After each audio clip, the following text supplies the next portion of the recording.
Get started with the invocation here. The remain rising, we'll do the pledge of allegiance. Lord, we give you thanks for another opportunity, Lord, to gather here as a council and as a town. Pray that you be with us, Lord, that you guide us, give us wisdom and understanding to do your will and what is best for the people and the residents of this town, Lord. And we just give you thanks. Pray that you keep everyone safe on the way home, and if there's anyone who is yet to arrive, Lord, that you protect them on their way here. Amen. All right, I'll call this meeting to order, and we'll go ahead and do the pledge. I pledge Allegiance to the flag of the United States of America and to the republic for which it stands, one nation, under God, indivisible, with liberty and justice for all.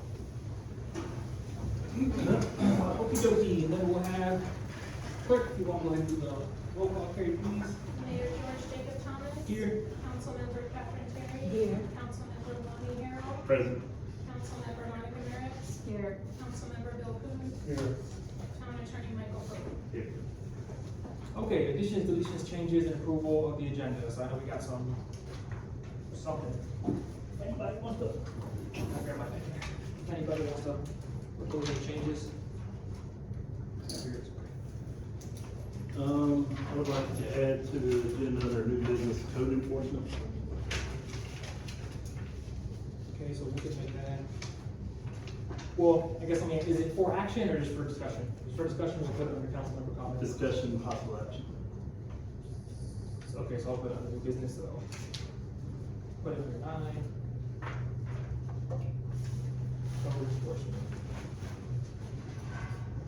Okay, what else? I'd like to amend number 7 to, council meetings, video recording and posting, and possible approval by camera purchase. You want to change the verbiage of that? Yes, To say what? council meetings, video recording and posting.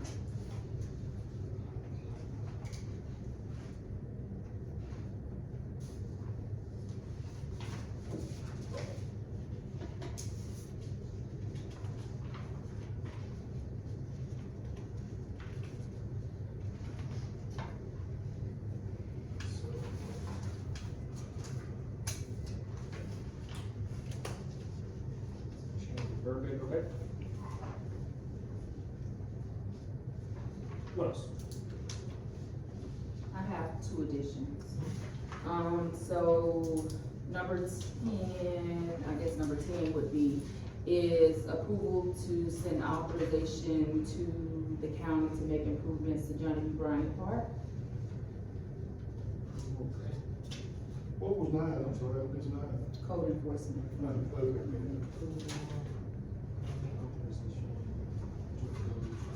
And 11 is a proposal to the town of Fort White, to rename Johnny B. Bryant Park, Taylor's Park.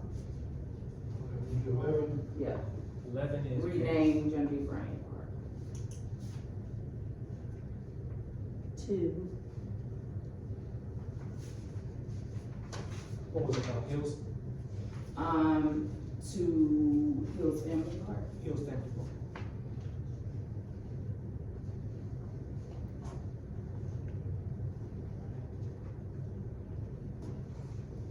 HILLS. Mm-hmm.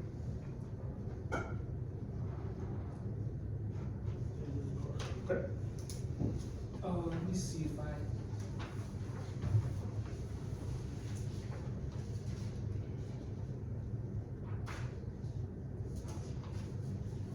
I don't think I have one.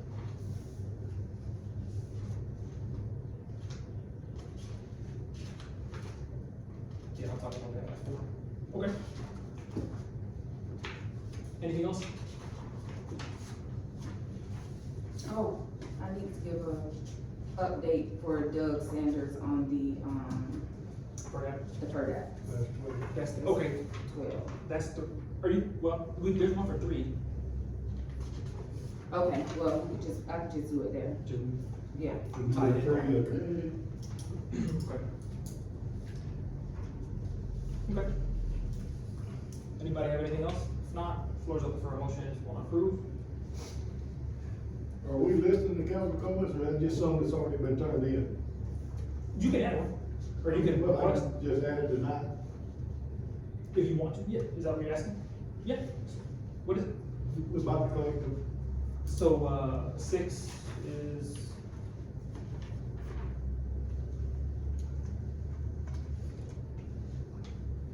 Collective issue. Yeah, compliance, Okay. compliance with the collective. Council comment. 6.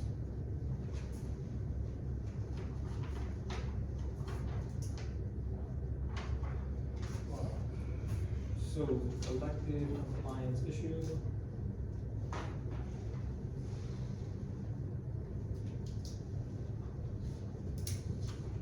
Okay. I have one more than, I didn't know you wanted all the council member comments on the agenda beforehand. If possible. I'd like to add 7, to include in the agenda for each meeting, a clerk's report. Under that, she would present the profit and loss statement that we already get, and then, balance sheets for all of our accounts. And, then a mayor's report, and then an attorney's update. Clerk's report, mayor's report. So I'll put clerks, mayors, attorneys report. Can clerks have maintenance? And attorney update. And there may not be anything under those each meeting, but, I'd like for them to be on the agenda, that way, if there is items that need to be updated, then that'll be the appropriate time to do so. Anything else? Okay, good enough. Floor is open for a motion to approve. Yes. I make a motion to approve the agenda with the changes. I'll second. All fair side? Aye. All opposed, say nay. Alright, You second it, you want? Yes. and it passed unanimously. Okay, approval of minutes. We got the May 1st minutes and we got the May 15 minutes. Oh, you know what, Kelly, I hope the video works, cause I don't got the audio on, so. It's okay, the video usually works. So I have, some changes I'd like to request to the, May 15th agenda. Under item 1.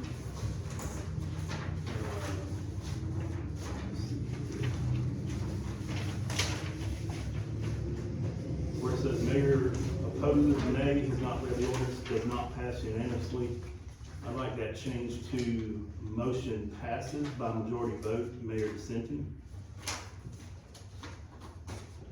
That verbiage is a little confusing where it says does not pass. It does say unanimously, but I think the proper verbiage is motion passes by majority vote, and it does 2 dissents. And then on number 9, resolution 2022-27, rules and procedures governing town agenda preparation. I'd like that changed to the official, title of that resolution, which is Town of Fort White Meeting Rules and Procedures. Change to what? Town of Fort White Meeting Rules and Procedures. That's the official title of that resolution that we, amended.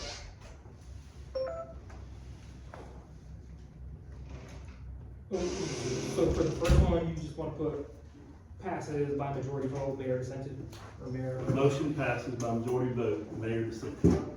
Okay.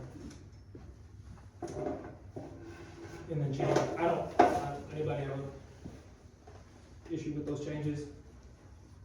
I think moving forward, we should do the verbiage like that. Motion passes, by majority vote, and then list 2 dissents. It's just, I think it's pretty standard. Is that pretty standard verbiage? Pretty clean, yeah. I mean, the whole goal of it is just so that you could look back at the minutes and see what happened, so. Yep. So, one request I have. Okay.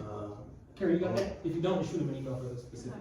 Yeah. On the next page of that, under, resolution 2021-215, number 8, that was tabled. I'd like for the minutes to show that. Number 9, pretty much the same verbiage, motion passed by majority vote with mayor and councilwoman Merritt's dissenting. it was worded differently, opposed by Mayor Thomas and council member mayors. All right, so just change that, okay? That one actually doesn't say whether it passed or not. That's important in that one. Motion passed by majority vote with mayor and councilwoman mayors dissenting. And then under B, that was to adopt Robert's Rules of Order. C would be appoint town attorney as parliamentarian.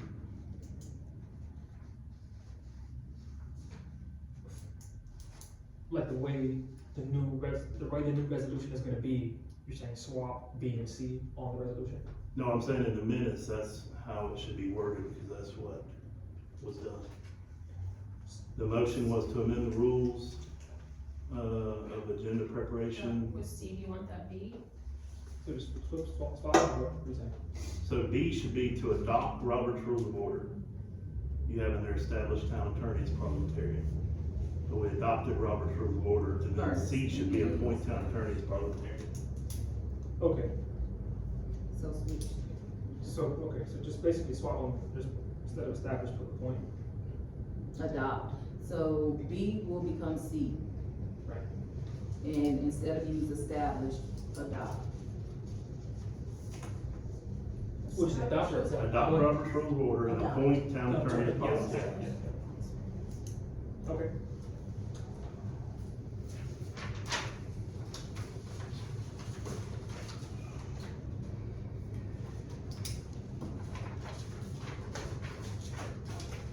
Okay.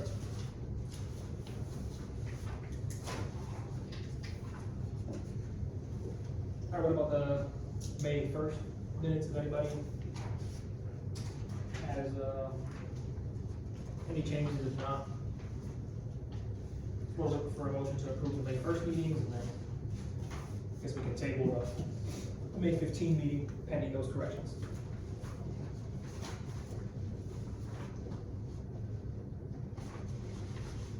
Somebody wants to make that motion? I'll make a motion to approve, May 1st meeting minutes. Okay, second, A second. all fair say aye. Aye. All opposed say nay. Okay, May 1st meeting minutes are approved, and then for the 15th, if somebody wants to do a motion to table those, or make those changes, I guess, table it and make those changes. I'll make a motion that we table the, agenda for the May 15th minutes pending, any changes. All right, is there a second? A second. All fair say aye. Aye. All opposed say nay. Okay, now passes unanimously as well. Go ahead, Councilman. Okay, I thought. I waited too late. That you said something. I waited too late. I was just gonna, I didn't know why we couldn't go ahead and approve it with them changes. Okay, approve it pending Or the pending changes. them changes, but he would have to take the motion, but I mean, how will we do that when the motion's already done to table it? I mean, you could read the rest of it if you want to. Yeah, we can just override it. I mean, just one more thing we gotta do next month. It's up to you. If you wanna, she can change them and then Can I we'll just. withdraw the motion after it's passed? We can do that. Yeah, it's just, I mean, it's all happening kind of simultaneously here, so I would say in this I'll scenario. withdraw the motion. Okay, all right. She withdraws the motion, is I there a make a second? motion that we approve May 15th then with the changes. Okay, there we go. Is there a second? Not amending the changes, but only the changes. Very well. All fair say aye. Aye. All opposed say nay. Okay, so, who seconded that? I'll second. Councilman Harold second. So the motion was just to approve it pending those changes, so once we make those changes, we'll just post them. Okay. And, okay, new business. Okay, the amended resolution for the purchasing policy. 2021-215. That's what I mean, I'm drafting that, I Okay. should have started not chronologically, I started chronologically with the list of resolutions, so. Yeah, because we got some. Yeah, but I will definitely have that, a printed copy to get you all the next meeting for sure. Okay. And it had proposed changes on it. and- It needed a price, right? Neither way. It needed a price for the spending, isn't that what we held it up on? Yeah, well, we can discuss what we want it to be. Right, that's what I'm saying, we need Yeah. to, it needed a price added to it, it ain't got, it don't have. For what a you could limit. approve, the limit. that- Oh, yeah, we did never decide. No, we didn't, Yeah. that was something that was hold up wasn't high, from what I remember. So, yeah, so I think this was just to discuss what we wanted, well, I mean, we could approve it, but we just changed the amount, the spending limit, what was what I think this was supposed to be about. And what was the current amount? It went from, I think I have. We were missing a page, was what the. Yeah. Yeah. was. but it went from 1,000 to 5,000, 5,000 to 15,000, crazy, I mean, like I said, we did that though, During COVID. during COVID, so the city could keep working if we couldn't meet. Cause at the time, it was getting where they didn't want us meeting. And we couldn't do it online. We tried something, it didn't work. I forgot what it was, we tried Zoom or something. Oh, here we go, I think I might have it. Okay, so it says up to 1,000, the clerk can approve it, on her own. If it goes over 1,000, but is under 5,000, the mayor will need to approve it after reasonable inquiry to see if it's needed, and receiving a price like a quote. And then if it's anywhere from 5,000, or just over 5,000 to 10,000, we would have to receive quotes, whether you're online or telephonic quotes, and approved by the town council. And then, so basically, the clerk can approve up to 1,000, and then with me, it could be up to 5,000.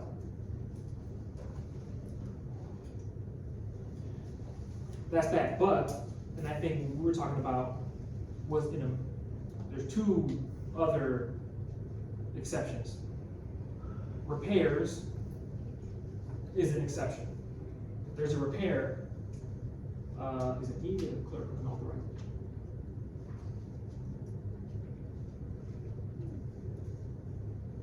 Yeah, so with the repair,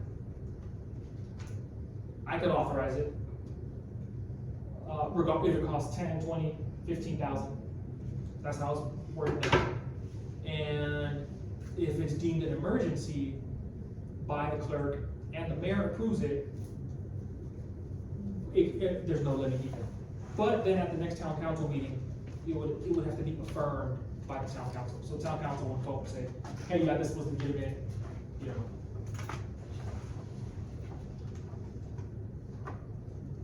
What would be an example of 5,000?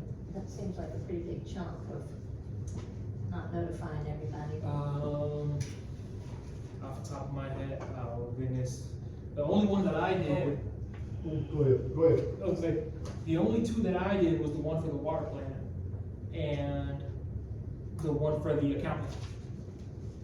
When we didn't have any clerks, and none of them knew how to use QuickBooks. And that was 1,200, I think, for the accountant. For the water plant, it was grant money, but it was like, what was it, 40? 45,000. Yeah. That one, the well, they were digging and the well collapsed. Right. Yeah. Mr. Coon, this was your item from last meeting, right? Yes. What is your proposed limits? I think we ought to remove the emergency unlimited period. We can have a meeting within 8 hours. I don't see nothing, I don't know, unless it's, I mean, what, the only expensive thing we got was around there at that water plant. These tractors, well, this one tractor new, dump truck new, so all that's warranty. If it goes down, we don't have no emergency no more there. Is there anything else that we got that would be an emergency that costs? Not unless something I else. mean, we had that water plant at the time. The only thing I can think of is like, it sounds weird, but a life-threatening or a, extreme public health emergency or something. Yeah, if a tree falls on it, replace the base. I mean, probably not a lot of things. But I think that's why it's an emergency provision. I mean, I say remove it, because again, we can meet within 8 hours. can understand life threatening, but I can't think what that would be. I know, that's it. I mean, you said life threatening, but can understand what that would be, that you'd have to have a check for it. Life threatening, you're going to emergency room. Yeah. For the morgue. You sure don't need to pay for it at the morgue, right there. So, I mean, I don't know, I think the clerk should have the $1,000 if it's a one check thing. I mean, not, well, I'm gonna create a check, then buy something for $1,500. Total price of $1,000, that's been done a bunch. Oh, really? Not here, Oh, not here, but I'm just saying, in life, that's been done quite a bit. yeah. Emergencies, what I would call emergency, like if they busted one of them tires on that backhoe, it's probably $500. So, might be $600, so you might wanna give them later $1,000, or, you know, something. Well, right now I have up to, if the clerk comes to me with something over 1,000, up to 5,000. I have to do my, you know, it's worded, I have to do my due diligence, but I can authorize that. Is how, that's all, so that's, so right now it's 5,000.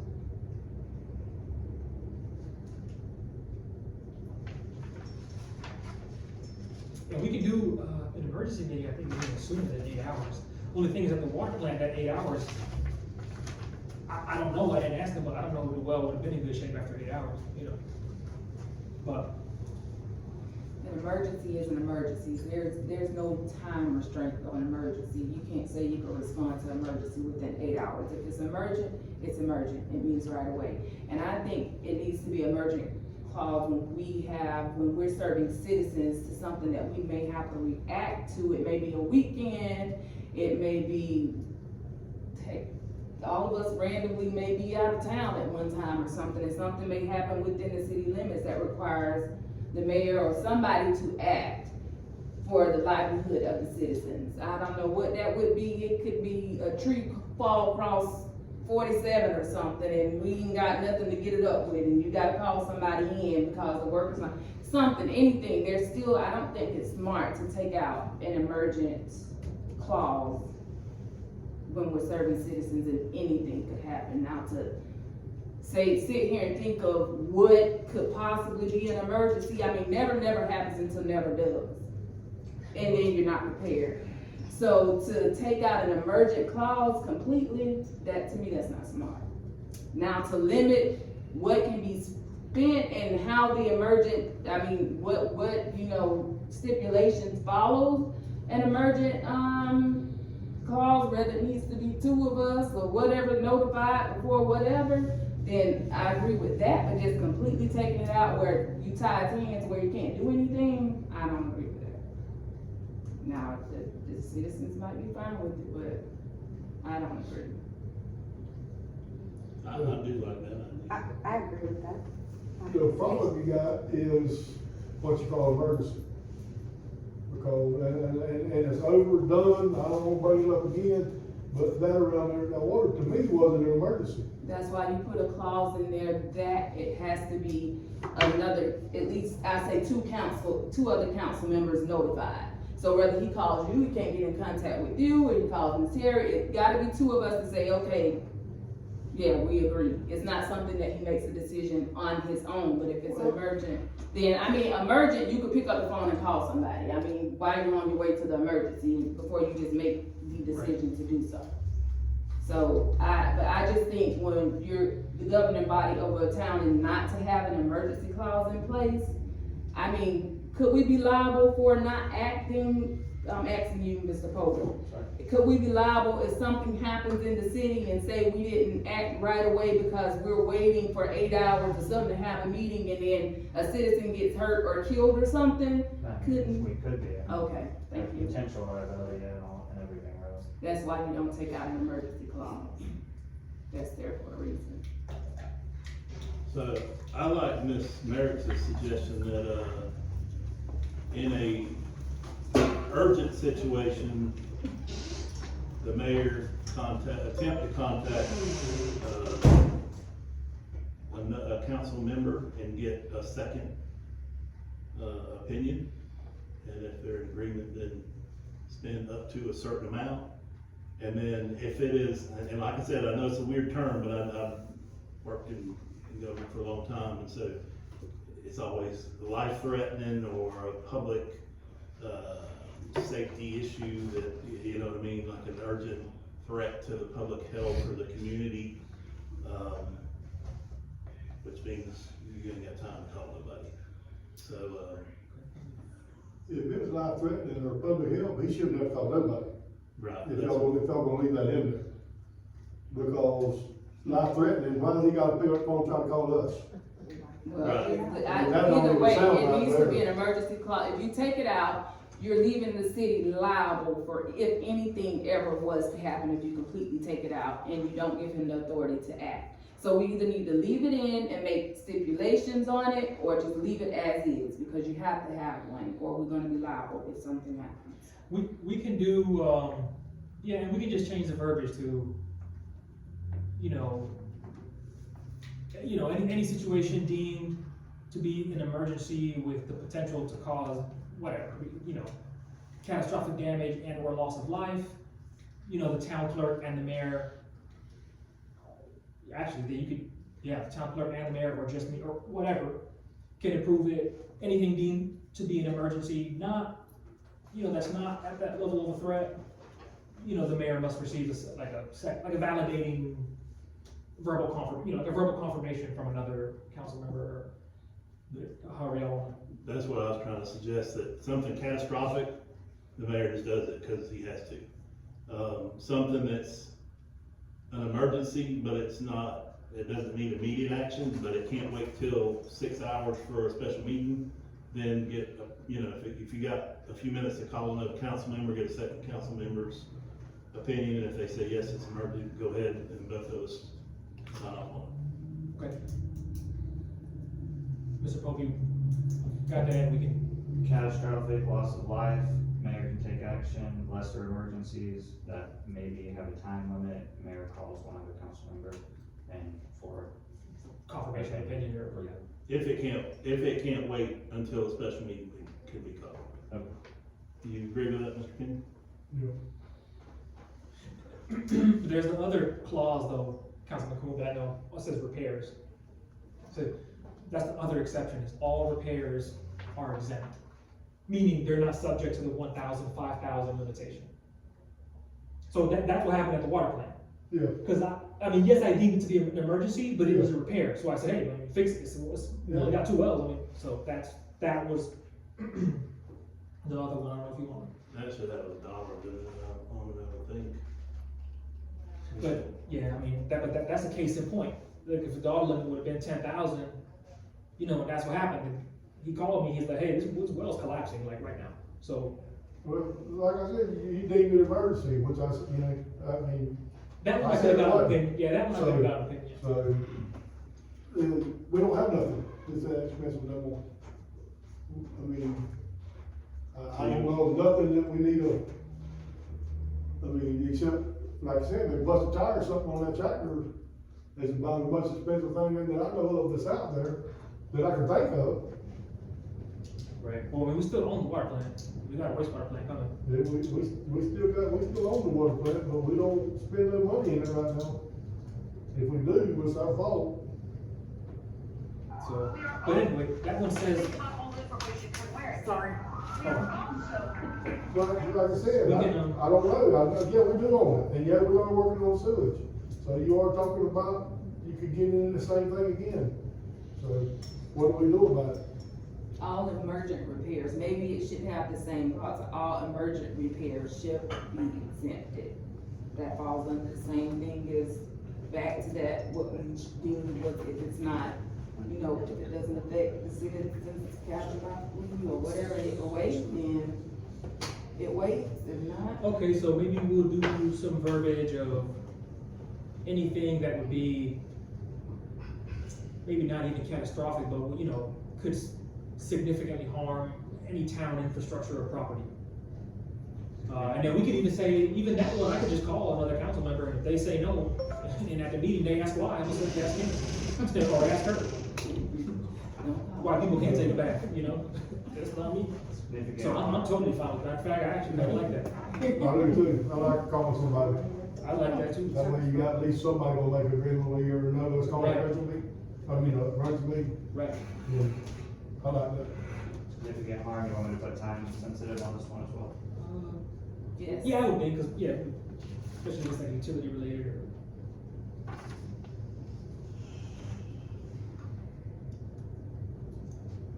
Okay. I think those are really, those are really the two exceptions that I think were problematic. I think too, if we give the clerk power to spend money, she needs to make sure that's on our agenda in the next meeting, what she did. Clerk Oh, report. okay. That's the clerk's I ain't report. talking about $50 or nothing, I'm talking about. If I have to approve anything, just bring that item up. But, right, but you don't have to approve her spending $1,000. No, that's what I'm saying, but if I have to approve it, that means it's anywhere from technically 1,001 up to 5,000. So anything over the 1,000, But wouldn't Just bring it that, up. You said wouldn't bring it that up. be included on the clerk's report that money is asking for, so Yes. that's. Yeah, it would be. I would hope so. It but- should be. yeah, it was gonna be on, I mean, yeah, that's gonna be on. Yeah, cause he said all balances, what did you say the clerk's report, include money, The profits, profit loss losses, and balance sheets. balances, and. Okay. So it would be also. Maintenance, I keep saying maintenance. So Good. But in the report, she can, update us on any large expenditures or anything out of the ordinary that we need to be aware of. Okay, but that we don't, or I'm asking, do we wanna put that in the resolution? I think that will just happen naturally at the meeting. It's in the report. That's in our, yeah. Right, okay, I just wanted to clarify that, okay? So, So no changes to the normal spending for the clerk and the mayor. well, unless, I mean, if somebody wants to change it, but. The limits. What's the normal? So right now for the clerk, it's up to 1,000, but then if I also give, if she needs some sort of purchase over 1,000, I can approve it up to 5,000. I've only done it, again, twice, one was for the account manager, but anyway, it's up to 5,000.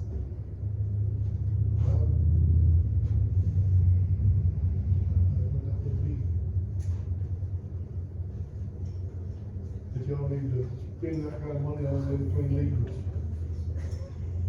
Propose we make that a lower amount, 2,500. Or that we do a special meeting. Or it falls under the emergency clause. If it falls on emergency call, we already got that. Right. Yeah, we already covered there. We covered theirs. I would say 2,500. Okay. I mean, surely she's not gonna go on spending spree.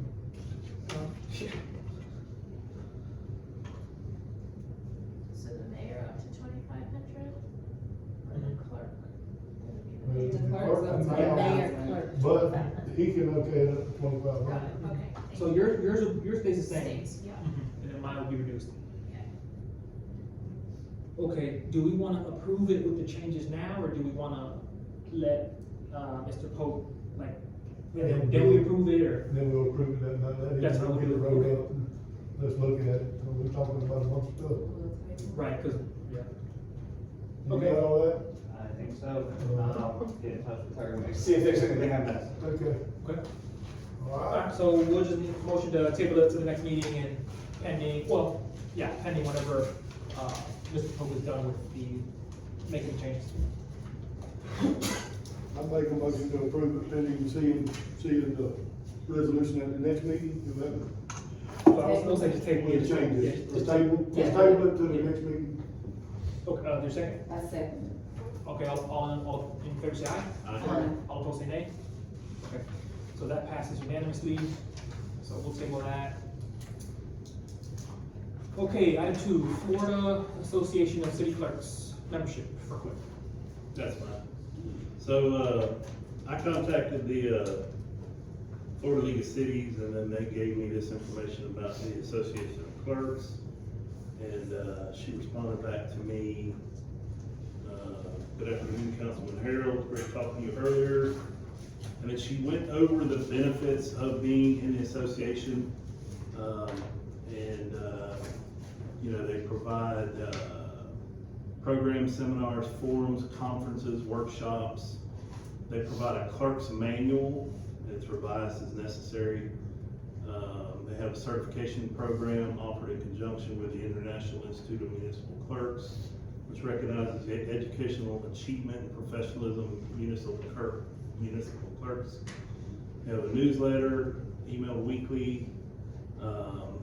They have a mentoring program. They would assign a mentor to Carrie, and she could call them for guidance or assistance. That is especially for new municipal clerks. There's also an online discussion forum that she will have access to, and she can go in there and look at questions that other clerks have asked. And it has answers from professionals that have given their professional opinion. She can go in there and ask her own question, and other clerks will give her guidance on that. So it's a network of professionals to share issues and concerns with municipal clerks from small to large. She attached the application for the remainder of the year to be prorated $37.50 to July 31, 2025. So I think it's a good thing. I think we should do that. And then What's 37, you said 37.50, what's that? that is on this letter in the packet. That's the prorated fee, Oh, the fee. for Okay. membership Okay. for Carrie in the association. Oh, gotcha, okay.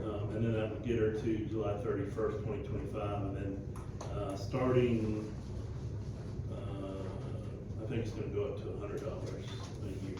So after July 31st, you have to renew it $100. Looks like minimum 200, but yeah. That's a different one, so there's two things there on that agenda. Okay. There's also a, Oh, the FCC. yeah, FCCMA, that's the Managers Association. And I talked to Mr. Ken Parker, Dairy Council Member Harold. I've enjoyed speaking with you over the past several days. As you know, my name is Ken Parker, Florida City Council Management Association's Senior Advisor Coordinator. Senior advisors are retired city and county managers. There are 8 senior advisors in Florida. We're all experienced managers. He goes on to say that, the clerk is the records custodian as well as the city records manager. He recommends the Florida Clerks Association for that. But he also says in small communities, it's not unusual for the city clerk to serve as the chief administrative officer, charged with overseeing day-to-day operations of the town, as I understand it. So anyhow, he says that, these would be city managers, town managers that are retired and experienced. They also offer, an advisor. They assign one to her, and if she has a question, she can reach out to them and get guidance on the, the overseeing of the town. Like you said, that she wears 2 hats, a clerk's hat and a manager's hat. So, I think it's important for her to have both resources. So I'd like for us to pay for her to join both resources, so she have access to, clerk's guidance and manager's guidance. So both of them have, she can email the question or Right. call, or there a number she can call to? Well, both of them will provide a senior advisor with the manager's program, a mentor, and then the same thing with the Clerks Association. So she'd have a mentor for clerks resources and then a mentor for managers So resources. she can just email them a question she got and they'll send her an answer. They may provide a phone number or something, but yes, she'll be able to contact them for guidance. Yeah, I'm sure. I gotta imagine they'll get the phone number, Right. I agree, but I don't wanna overwhelm her because I know how certifications can be. So I think it would be wise to put her on like a performance timeline to say, and I would say initiate the Florida Association of City Clerks first. Let her do that. I don't know if there was a fee for the certification program. So, and give her a timeline to obtain this and get used to this. And then maybe initiate the manager's portion, cause I think doing both of them at one time could be overwhelming to me. Well, it's not a program or anything, it's a resource. So she will have a resource to reach out to for questions related to clerk duties when it comes to like records and things like that.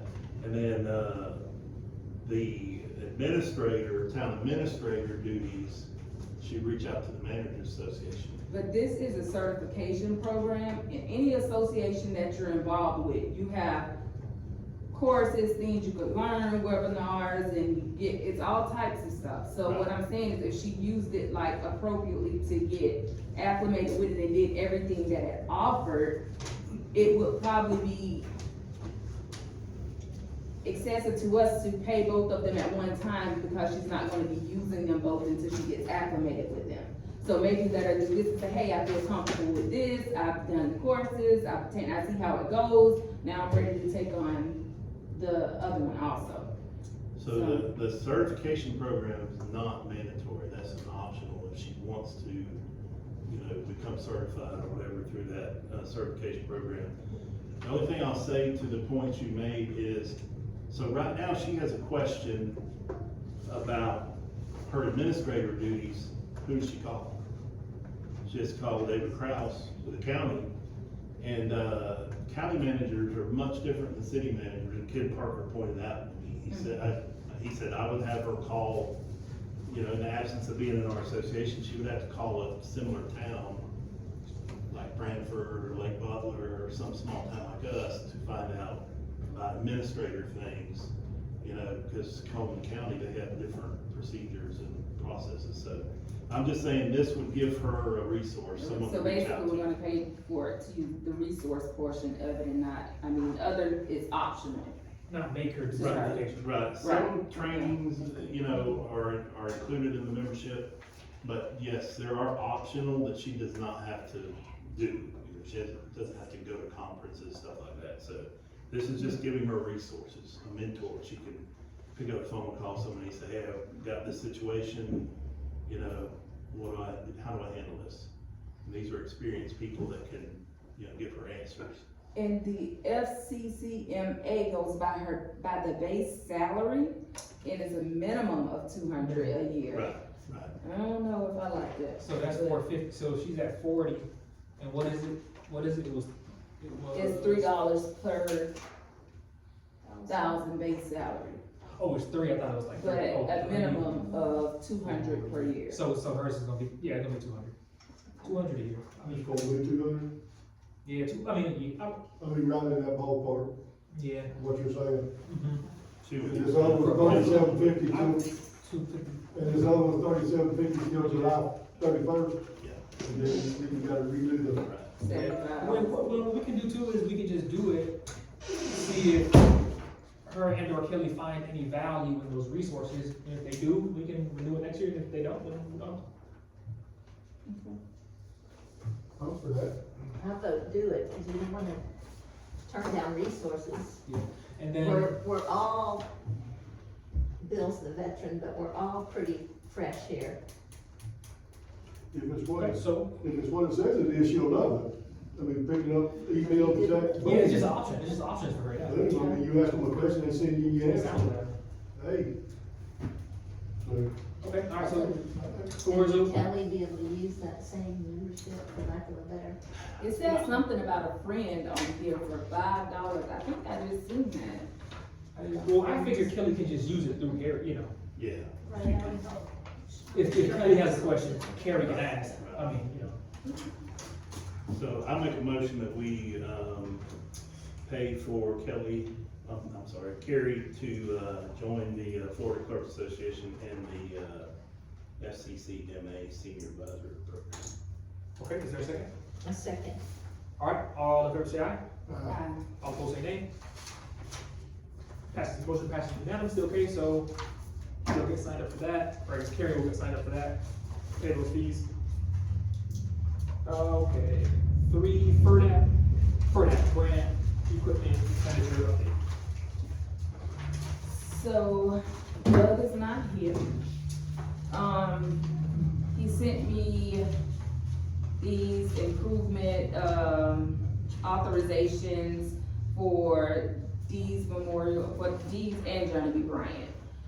The issue that I'm running into, which I knew we would, and the county warned us, there's no way we're gonna get all this stuff For $50,000. for $50,000. Now, because Andy Easton and Doug them did the improvements with all of that in there, they sort of, the guy from Tallahassee sort of laughed too, because he was like, maybe they got some magic wand or something. And I was like, no, we don't. So, long story short, we need to have them amended. He said all park and recreation grants are normally, a grant writer writes them for phases. So the phases would have allowed us, like phase 1, we could have did, the improvements to the parking area. Phase 2, we get the big toy. Phase 3, and so that gives you timelines, and then you can put more money and then see, what's left over. But the thing about this is, we have the other FERDAP grants that are coming up in August that you can apply for, right? We can't have these open at the same time. You spoke to Jeremy? Yes. Pete, okay. We can't have these open at the same time, so we are pushed to get these closed. If we wanna apply for the 2 other grants for each park, we are pushed. So what I want to do is focus on,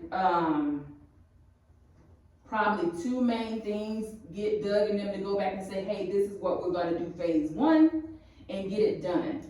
And so we could close these out, so we can apply for the $250,000 that we could do we could get better equipment, bigger equipment and all that, because these toys that, the big toy that we are thinking is gonna be this big thing, I went to,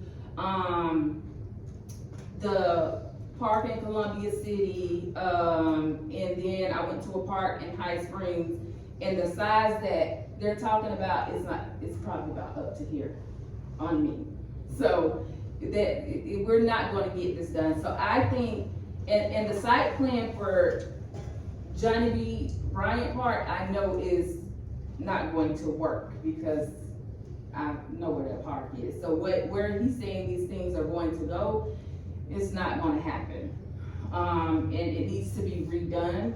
The site plan, does, I don't know how they came about with the boundaries and these things like that. But so when you call these playground equipment companies, they ask for the site plan, they ask for the dimensions of what they have to work with, they ask for your grant and the specs and things like that, so they'll make sure that they're not selling you something that you're gonna say, you sold me the wrong thing, we can't use this according to that and that space. So there's a lot more that goes into it. So, I say that we, focus on either, I wouldn't even say focus on the big toy, because the big toy, the most, one that we would want, like you wouldn't want people to ride by a park and say, why is that little toy there? Like, why did they get that?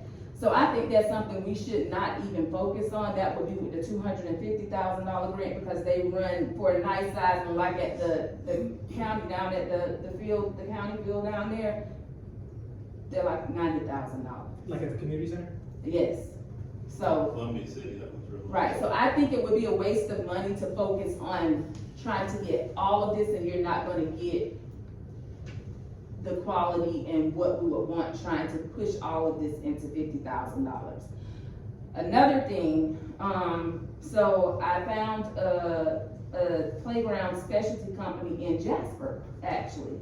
So they're local, and they'll come out, she said she would send a guy out, measure the park space, see what we wanted where, and she recommended, since it's 2 parks within the city, normally you want to do different things at each park to offer the citizens something different to do at each park. So she recommended that also. So I think we need to come up with what we want to focus on and tell Doug that this is what we're gonna do, and they have to submit an amendment to the project manager, I think Jeremy said, and Tallahassee to say, okay, we didn't budget appropriately, we're not gonna be able to do this, we're gonna do it in phases. So phase one, this is what we're gonna do, and then phase two, but the biggest thing we need to do is try to get both of them closed out before August, so we can go after the bigger. And Connie explained all that in one of the meetings about the phases and about how what he was showing in his presentation was not for this initial grant. Mhm. And I know from being at school that those playground equipment says, I call them jungle gyms, they're not anymore, but you know. My recommendation, after doing the research that I did, is I would like to focus on, swings for both parks, the picnic tables, and the benches, for those parks. And then, if it doesn't cover all that What about the money, lighting? just send it. And the lighting is, that lighting, they Jump. said, yeah, That's what I thought maybe about. That's what I thought too. yeah. Well, I was thinking So, about and if that. I focus on that, and another thing that he didn't put in there is he put installation in there, but that's just for them to come set it up. That does not include the, if it needs cement to be tacked down, it's basically to put the things together. Not site prep. So no site prep, none of that. The mulch and all of that is extra stuff, like so I think the easiest thing for us to do to get the money spent is to focus on swings, the benches, and I added trash cans in there, like, because that's something, so to get swings, the benches, the picnic tables, and trash cans, to try to get it spent and, get it out. So I say that'd be phase one, and then that way we could, in August, we could be ready Apply for the next to cycle. apply for the next cycle. Who's going, is supposed to redo this for? So we have to tell Doug Oh, and, Lord. we have to tell Doug and them to do, because they are the ones, the consultants and the ones that did it. But I don't know if, because they sent it, Jeremy sent it to Carrie, addressed to Carrie. So I don't know if we could write something up and Doug just send it, or Carrie could send it saying, hey, we over budgeted, we're gonna do it in phases. Now, this is phase one, and this is, what we're gonna spend, and hope, to have it completed. That's my best Now, do option. you think we'll get the amendment, you think we can get I guess if Jeremy said he's okay with it, and they'll approve the amendment relatively quickly, then we can Well, he probably have said it it's done. just as simple to the project, but he said the project manager knows that you're not gonna get all this done for that. Oh, so it'll get approved, the So, amendment. yeah, so Okay. it's just to them, the consultant saying, hey, we didn't budget right, this is what, we're gonna do it in phases, so, go ahead. The only comment that I'm gonna make is that once again, we go back to Doug Sanders giving us a whole bunch of bad information. And I remember when, county manager was standing here and Doug, was argumentative that he would get all that for that price. He said that many times. We didn't over budget, he over budgeted. And then he's not here talking about it. He's got, you bringing it to us. Yeah, I'm so I think we're sort of stuck on this one, We are. but so we just have to move forward and the best way we can to get it closed out, and it would be my recommendation that for this next one that we don't, We cut ties. there you go. Okay, so for this one, do we wanna just authorize Councilwoman Merrick's, Yeah. just authorize her to make those changes? And I'm tracking what you're saying, because I was working with Jeremy too, and just work with Carrie. If we gotta go through Doug, we'll go through Doug, that's no problem, we'll give him those specific instructions. But I'm just trying to streamline it so we don't have to, for every little thing, and Jeremy's like, hey, the council's gotta, we have something to show, like, no, it's okay, I can just, you approve, I just sign, that's it, or whatever, so All the help y'all can get done is the better, I promise you. And so, in my next request was for, I don't know if y'all wanna approve it for me to go down maybe with Buster or the city guys or the mayor or whatever to look at the best positioning for these site plans, because this is not it. And this is what we're gonna give to the playground people to say, this is what we want where, and this is what they're gonna use as our contract to say, this is where everything is going. And these, I think somebody just put some squares on here because, yeah. It's not, yeah. I actually sent him an email asking him if those were like the final site plans, and he said yes. So that was a concern. Yeah. Yeah, cause I mean, that's how we submitted them, so. Yeah, I think it was just done because they're in a effort to give them something so we could get what we needed. But I don't think there's anything set in stone that say, hey, it's not gonna work, we changed, you know. I think what FERDOT wants to see is that something is done, and I don't think they're really gonna, you know. I vote Buster go with you if you're willing to, you know, pursue this to the end, cause he's gonna know the, landscape of the topography. Because Johnny B. Bryant goes all up and down all over, so it'd be weird to put something in the wrong place there. So, okay. But I wanna ask this, cause I'm so adamant on this, like you said about the mulch, is that, like, would the mulch come from Lowe's or somewhere like that? No, the playground companies provide it, and they provide kid safety mulch, or you could use whatever mulch. Well, you here's want. where I'm going with it, those picnic tables that are down there now, all they need is that, those pressure treated pieces replaced. So that, I wanna say that needs to be incorporated into it, cause if all those were replaced, it's probably not $500. We might, I don't know, we might be able, I don't know what the It's cost just is. pressure, Might be it's cheap. 8 by 1 inch pressure treated lumber. For the ones that are there. Yeah, and if that's too many, because you're getting more, put a couple of them under that pavilion at Mayor's Park, you know?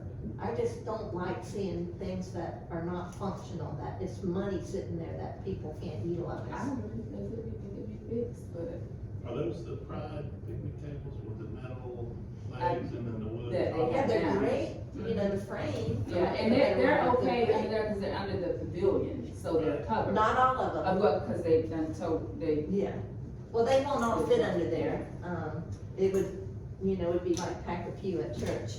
yeah.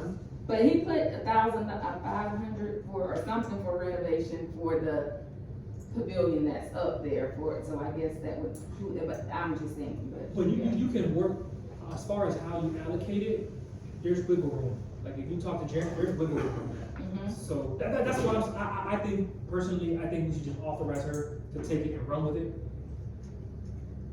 But, I mean, I agree. I agree, it's a You've lot of already work done on the you. legwork, so. yeah, I Since mean, it's started so up. so, Just get the simplest basic, and like a swing set is far better than all those little tubes and stuff, especially if they're this high. Yeah. Cause they're not gonna I mean, last. ultimately, we could get a big toy that makes a statement for our town and not a little, but just not in this phase. Yeah, It's not in that's our fine. phase. Now, running into this, because it just happened while I was trying to squeeze in all this and say, is it something I'm missing that I could get out of these 50,000? So I reached out to Rocky and I said, listen, the field at Johnny B. Bryant is a mess. I heard in the past the county has helped us. Can you, because it's in his budget to redo the field, the softball field, baseball. So the county has agreed to do the clay, the bases, the infield portion of it. The outfield still needs work, is what Pittman said, but at least they're gonna do the clay and all of that. However, in the past, the clerk has demanded that they do not do any, step foot in the town of Fort White to do any work without her approval. So they're still holding on to that, so that's what this letter, which I'm going into the agenda item. So I wrote up a letter to authorize them to come and do the work at Johnny B. Bryant Park, because they won't do it without authorization. So that was agenda item that I added. yeah, we added, or we could just say we added it to this one. Number 10. Okay. Yeah, we could just say we had. Because that was number 10, authorization for the county to, complete work at Johnny B. Bryant Park. Okay. Well done, So, Ms. Merritt. I guess Carrie would send this to them and sign it or do whatever. Yeah. Have you already talked to them? The letter will be good. They've always wanted to interlocal, so. Oh, no, they just Is said the something. letter written. good? I They just talked want a to letter, David they just want a letter requesting it. Good, girl. Thank you, Rocky. So Anything in writing? that'll be some progress done there immediately, because they said as soon as they receive this letter, they got the clay ordered, they got everything, it'll be Good. worked on. I say we open the floor for a motion to just allow, Councilwoman Merritt's, To run with it. yeah, I would say, final authority over how both these FERDAP grants are managed and administered, et cetera, et cetera. If they need me, I know sometimes the state will be like, it needs to be the mayor's signature, that's no problem. If they approve it, and you, it's easy peasy. Mike, they told me they're fine with you signing the letter and sending it to them. So Okay. They just want a letter from the town, somebody in town, so, yeah. Okay. That's perfect. So I'll make a And- motion. I'm sorry, I just wanna add, last time we talked about the water fountains, and you were kinda looking at me like, I know it works. One works, and the other one does not work. I know it works because they Yeah. leave it, they go up there and leave it running all the time, and it's running on the ground. I went out there and checked again after I got those eyes from you, which is fine, I don't mean it bad, it's fine. So, with this letter that I have already drafted, it has your name and Carrie, are you okay with me to give that to Rocky to give to them? Yep, And then Carrie, you can I'll email it to you, or however we wanna do it, because I can't. You wanna give it to me tonight, I'll be up here tomorrow, I can give it to them, so, yeah. I'm good with it. Just sign it, give it to me. Okay. I can, yeah, okay, and then I think, So I make a motion to authorize Ms. Merritt to, put together the, purchase request or whatever, and, have the authority to execute that plan. okay, execute and amend for both FERDAP grants. Okay, your will, is there a second? A second. All right, all in favor say aye. Aye. All opposed say nay. Okay, very good, got that. Sure, I'm gonna give you this afterwards, you can sign it, and we'll just give it right to Rocky. Matter of fact, here, real quick. No, Yeah, certainly. I'll see, see my book. yeah, okay. Okay.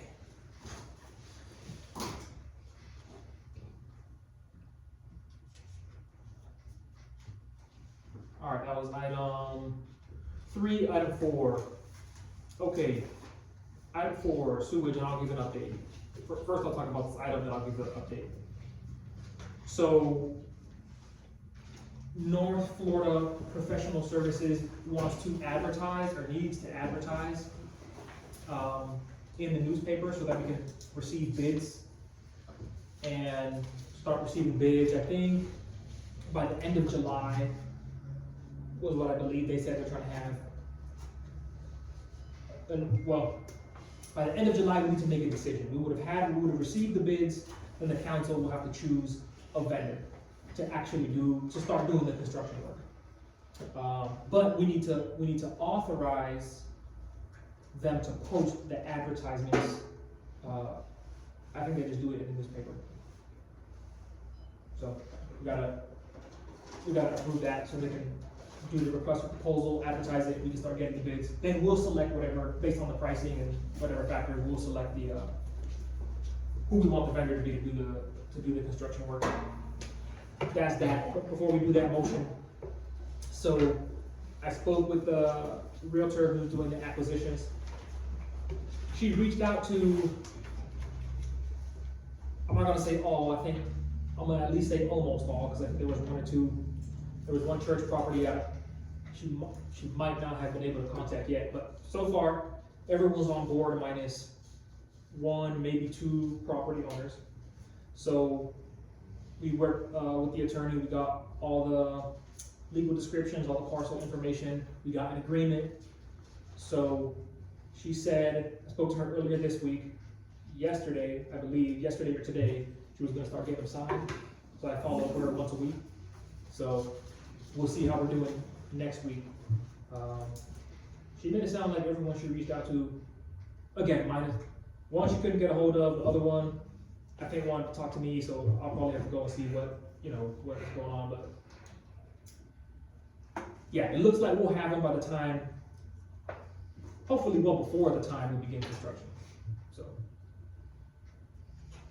But I want, I don't know if anybody here on council just has questions or anything on that. The two, you said one of them she hadn't contacted yet, one of them's got questions. Yeah, maybe, I don't know if she ended up contacting the other one. Do we have to have them to do this project? We should, Yes. I mean, I'm gonna let the attorney speak, but I mean, yeah, we need the easements. On that, to make it work everywhere? I mean, their easements go to other people's properties or just theirs? That's what I'm asking. What do you mean? The easement, the sewage has gotta go through, gotta go across. Does that go to other people's properties too, or just the people that we need the easement from? Just whoever, no, so we identified everyone whose property is gonna touch, who we need, and that's how we determine who we need the easement from. But what I'm saying is, do they gotta cross this easement to get to somebody else's property, or does it end at their property? Oh, That's what I'm saying. I don't know, I didn't ask that question. Okay, that's what I was wanting to know, because if it just ends at their property, we can probably delete them too if it comes down to it. Because I'm telling you, We could probably just go with it. If it well, ends no, at if their we don't have property. to cross their property, it is somebody else's property, they just won't hook in the system.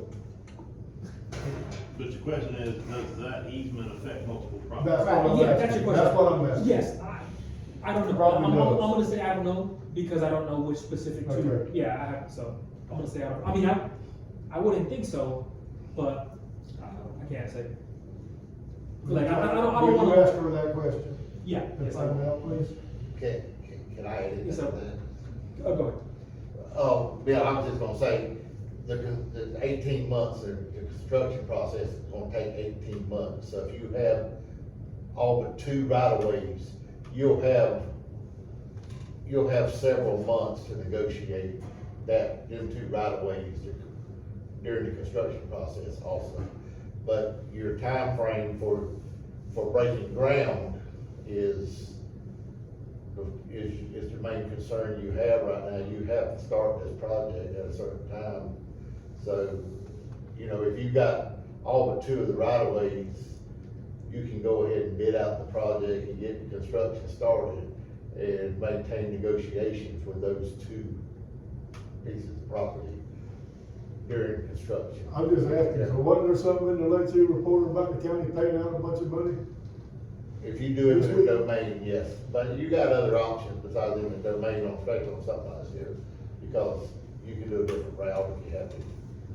That's what I'm asking. I don't want to be caught up Yeah, in having to pay one person $300,000. So on No, yeah, we Cypress, can, Cypress Lake Road, County just did it. we had, 5 property owners that would not agree to anything. We had to do it in the domain, and basically, we had to pay out $560,000. But now that's lawyer fees and everything, that wasn't just for the property, but, and then with the domain, nobody wins, I can tell you, but the lawyer. Michael smiled when he said that. So, Okay, I'm good. So as far as immediate action though, the floor is open for a motion, and I'll just say, I guess we authorize the clerk and let her make the final call, and she can work on North Florida and, so that we can get those advertisements posted. I think North Florida said they wanted to put them in the newspapers at some point in June, yeah, at some point in June. Do we need to make a motion on this, or just give them, direction to go ahead with the bid? You can do either way, honestly. It's Okay. however you guys feel more comfortable. Okay. Well, I didn't know, I just know we've run across something like this before, and we didn't have to vote on it. No, in We the had to give past, them, we had to give them yeah, in the past, I think, direction. yeah, like even for CDBG, the clerk just did it, it cost whatever it cost, I don't know, Right. $150, and then so we just advertised it, right? So we can just get. Yeah, okay, good, okay, very well. I got a question. Yeah. So we're just doing an approval for the RDPs, right? Yes, Okay. to post that advertisement yet and to solicit the bid, yes. Okay, all right, so, okay, if we're good with that, then Carrie, we'll authorize, or you're authorized, North Florida, they can post it. So no motion, just approval. No motion. Just approve. Okay, item 5, comprehensive planning services agreement, so our, well, now previous town planner, Mr. Garrett is our previous town planner, he's no longer with us, so he actually recommended, at least to begin with, that we go with, I don't wanna get their name here, the North Central Florida Regional Planning Council. And they operate, they're a nonprofit, and they deal with a lot of municipalities.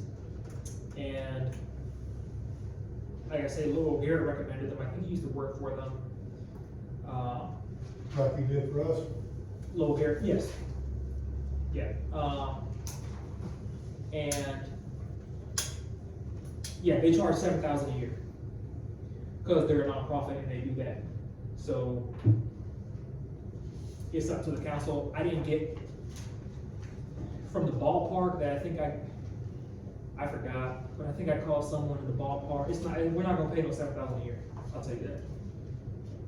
It's gonna be a lot more. For a town planner. Sure. Yeah. I found an old, proposal for the county to do our planning in the, District 2 mailbox from, January 2020. And at that time, they, offered to do it at a $10,000 rate. I don't know if the scope of service is the same, but, is anybody interested in seeing if the county is still open to doing our planning for us and possibly matching that rate? Maybe y'all want to look at this, Yeah. anybody? If you had any questions on that, I was involved in those negotiations, I could help you with your questions on that. The other thing I'd say is, you know, have we done an RDP for planning just to see what we get? No. No, I think we probably should, just to see, I mean, we may get some Get bids. astronomical prices, but I know, Mr. Garrett, I also saw something in my email box from when he was, brought on, and they were charging hourly. But he made a bunch of promises in there that I never saw.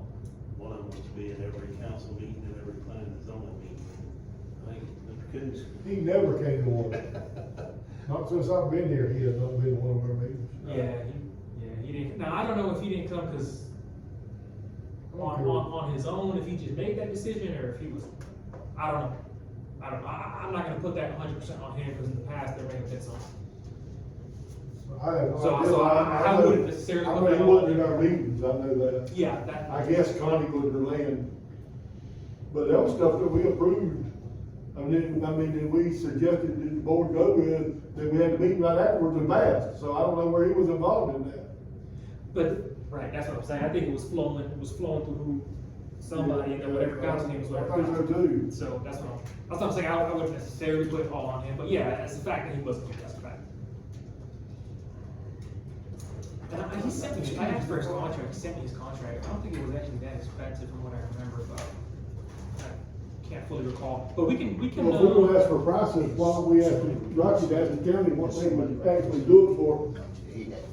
I mean, get them involved too, just so we see, they might be feeling good if it's not free. Yeah, we can put it, we can put that out. I think we should do an RDP and talk to the county and see if they want to match that and compare scopes. Cause this has all the scopes for the county in here, and that has all the scopes, they're all set. This is, he said this is from, we have a question to, is the ordinance signed or not? And everything, if it's, and like, gentlemen, Mr. Ford, please, keep it out. So, yeah, and providing advice, like helping us interpret our own, that was another thing I had to find out, is that we would go to the town planner to help us interpret our own land development code, you know, that was a big part of it too, so. Yeah, we can do that, we can, authorize the clerk to put a, like an advertisement. Yeah.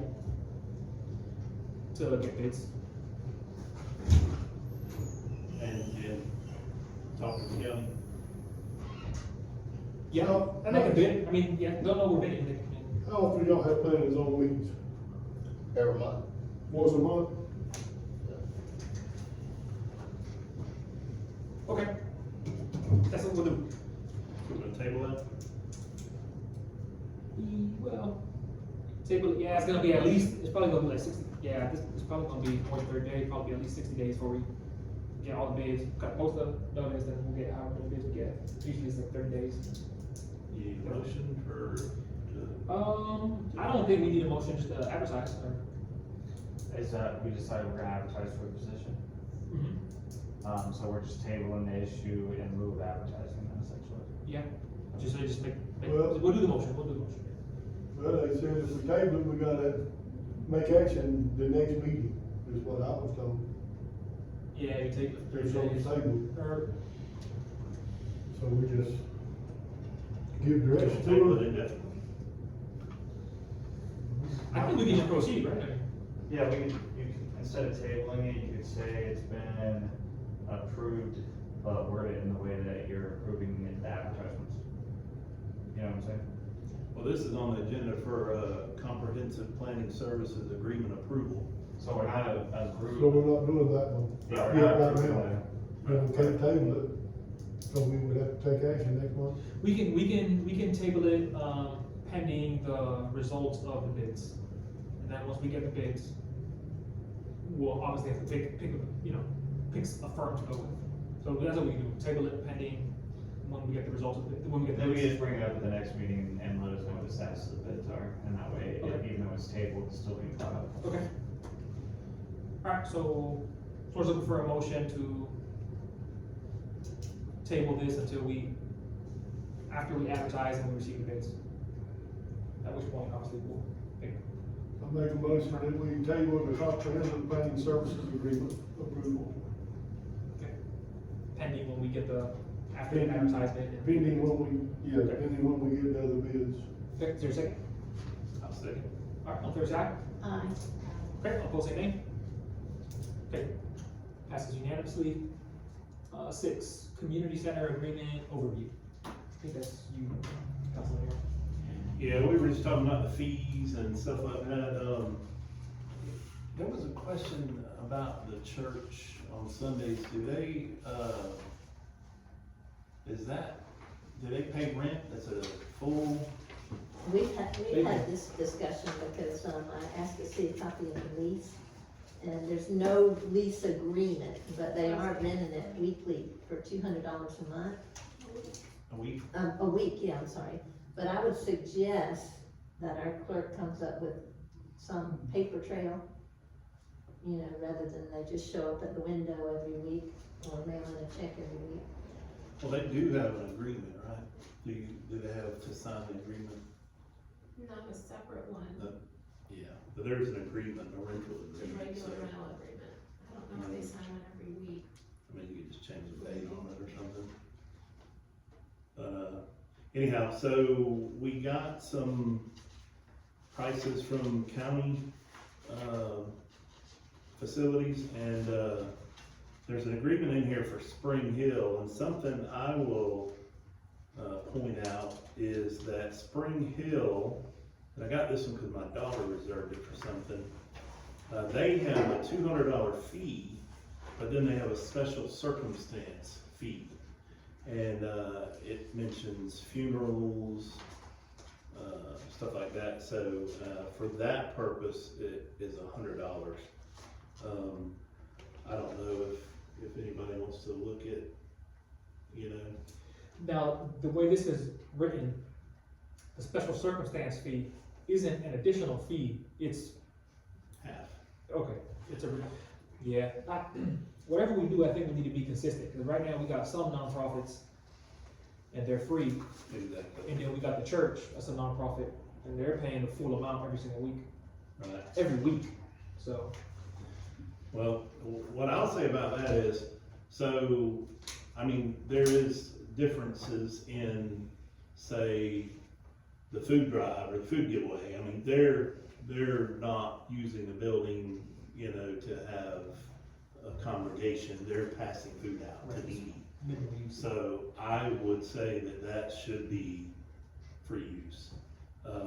Other uses, you know, I don't know, they come in here for, you know, benefit dinners, you know, those can be on a case-by-case basis or whatever, I don't know.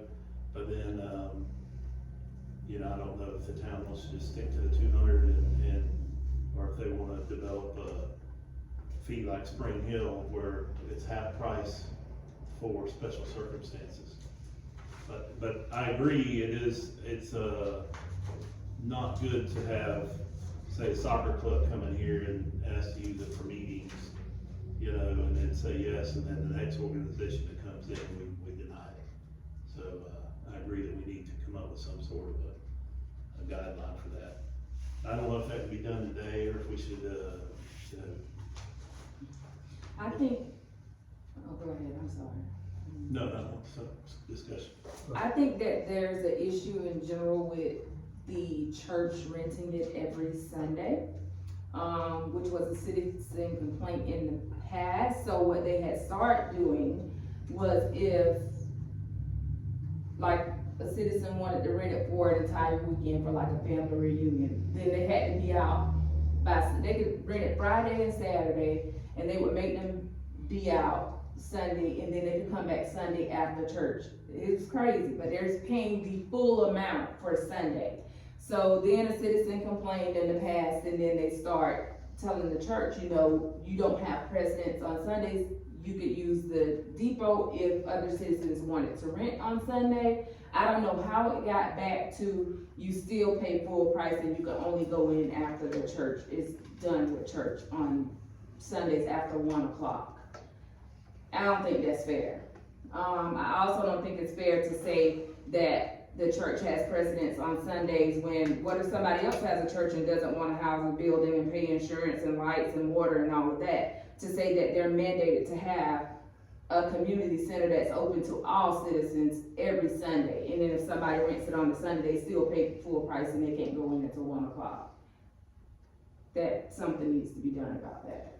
Yeah, I agree. I agree, I think there should be a policy letter, that whatever we decide, for me, is more about the consistency aspect. Because we can even just put in the policy letter, like, hey, we can decide how we're gonna give priority. Like, from the town standpoint, like, yeah, we're probably gonna give priority to the regular renter, because we're making the most money off of them. But we can say, hey, if we get another request, you know, if we give you up to a week's notice, you have to rearrange. You know, that way, we're being fair to them, we give them a week, they can change, but we also, because that is a fair point, like, people in the community, if you just can't access the community center on Sunday, that also seems a little extreme too, so. I think from a town's perspective, you can't give precedence, period, whether it's the church or, because what if I said, okay, every Monday, I'm gonna block it every Monday for my organization to use it to run whatever. Then you got me that's on Mondays that take precedence just because I pay you, because I have the money to pay you for the entire month, for you to have to give me notice or whatever. I mean, I understand what you're saying, but to give them a formal lease, you know, or whatever, I think we may be binding ourselves to thinking that they're obligated to every Sunday. And I'm open to whatever, whether it be first come, first serve, or whatever it may be, as long as it's consistent. It's really, so whatever, but I agree, I think there should be some policy there. I think it should be basic and simple, but I think it should be. I personally think that what Ms. Monk is touching on is that the community center shouldn't be the church's house of worship or whatever, you know what I mean? And so I understand that, you know, there might be times when a church would need to use it temporarily, but on a permanent basis, that does seem, but then on the flip side is if you you know, take that away, then we're paying customer that, you know, we may lose that income. So, you know, but I agree that the community center's purpose is not for, you know, a church to utilize every Sunday. Yeah, and I don't disagree, as long as it's consistent, probably will be happy with it. Whatever that may be, so. So I think if it's I'm okay, I mean, this church, you know. Right, nobody has an issue with the church, Right. yeah. So I think that if a citizen wants to rent the building, then they should have precedence for that, because it's not often that it happens. So maybe like before, in the past, like I said, before they were offered, the church would go to the train depot before repairs were needed. I don't know what state maybe that's why it stopped, because there was repairs needed at the depot and they were not using that before. But on Sundays, when the community center needed to be rented, we would offer the train depot to the church. And I wonder if we charge her for the train depot. yeah, you did. They got the same thing, that they just moved they just agreed to move their congregation to the train depot. I wouldn't be opposed to offering them the train depot on a regular basis, because it's not being used for anything. I don't know if it worked for them, but, and even offer them a lower rate than what the community center is, because the train depot is just sitting there. Yeah, yeah. I mean, we could offer them that every Sunday for $100. That might be an attractive offer. Yeah. Does anybody wanna volunteer at one point on this policy letter? Well, to notify us. No, just to put something together, or work with the attorney to put something together, and, you know, come up with, and then, once we have it in front of us, we'll be able to hammer it out, I think, relatively short order, but. Well, the only thing I think, we need to, do is maybe approach the church and see if, you know, the depot is usable, if they're in agreement to use that on every Sunday at a reduced rate, and then that would open up the community center. That would probably be the first step. And then, if everybody else is fine with the rate structure, I mean, I think we're pretty much what everybody else is. I think the reason I brought it up was because of the cost of cleaning, but I think everybody charges a deposit and gives it back after it's inspected, so, I mean, I think we're on point with everybody else. So. Unless Mr. Ford had raised his hand. I see the train depot on the agenda. So, I added that. so we might better wait and see what that's about before you go to offering the Yeah. train depot every Sunday too. You know, Yeah, you well, might feel better. Yeah, we weren't gonna vote on that right now. Yeah, I understand, I mean, you're trying to figure out what to do with them, but I see it on the agenda, so something's coming up about it. Back to the cleaning that Mr. Lonnie said, so the other buildings also clean their buildings after each rental. They what? They clean their buildings after each rental. They have somebody that cleans their buildings after each rental, we don't. Right. Well, I mean, our people are supposed to, and if not, we keep the deposit. No, what That's I'm how it's saying, they supposed have A service staff comes in. that comes in and clean their to- Oh, building. the town will have to. Right, Okay. and we don't, for whatever reason, Ms. Cunningham put it to every other week, which is, we've had people complain about that too, because if they go in on an off week that the cleaners have not been there, then of course the other renters was supposed to have cleaned it, but they haven't, we just charged them $200 and it's not clean. So when we were just there was no, I think I went and brought tissue, soap, cleaning supplies. I went and, because I have a cleaning company, like the mops and the brooms there, to expect people to clean with that, they've been there since I cleaned the building 5-6 years ago. Nothing has been replaced, nothing. So we're holding them accountable to maintaining this building, and With old equipment. with old equipment. Half of the tables are broken, the chairs have been there since the building opened, and they've never been replaced. I mean, we gotta do our part too. For that grant. Yeah, it's not For some- something. Yeah, But and that, I think too, could just be like if we you know, or I guess one of us or me or whoever can go through and just carry and or Kelly and just take a look through the community center and just see like, hey, what, you know, like those things is, you know. Well, let me ask you a question, Ms. Mayor.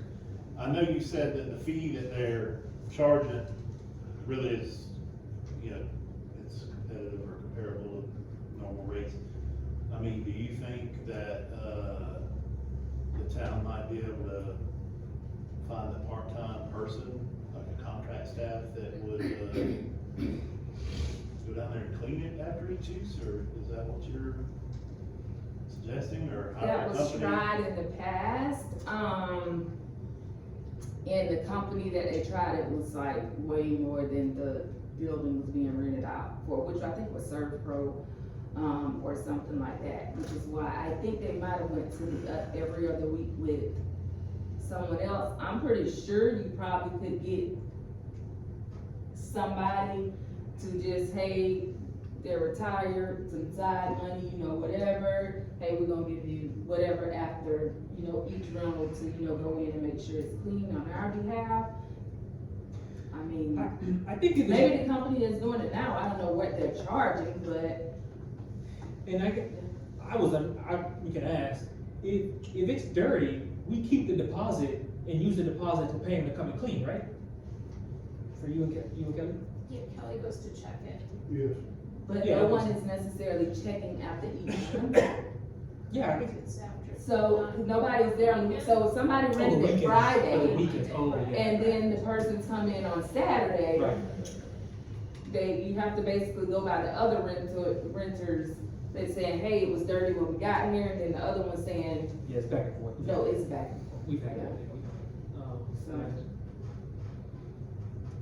I don't know, but I do know, I've rented a few of them in Lake City, and they have cleaners after every rental. but, yeah, that's why, yeah, I mean, I think it would be codify it into a policy letters, you know. And it doesn't have to be, so, it could be just as simple as someone to go check and say, hey, they cleaned, we, you know, had to mop a few areas, it's not like you have to pay them $200 every clean or whatever, it's somebody to say, you know, okay, we pay you this much to go check and make sure everything is done, if not, take pictures, do the checkoff sheet, and then, if not, we give them $25 for checking or whatever, I don't know, for checking to see if it's Just check. done. Because you can't, once again, you can't charge somebody the same price for something if the building is not Right. Mhm. If it's not the same being problem. cleaned, right? Well, I know this is not government, but, I know people do like Airbnb cleanings per, so, I mean, I don't know what the going rate is for that, but I Yeah, mean, it's expensive. Right. but I don't know if we could find someone, you know, like a 1099 employee that would just, do it on a, you know, call and say, I think that's what we have now, that's what it is now, I was 1099, but, that's what we have now, so there's a cleaning company that does it.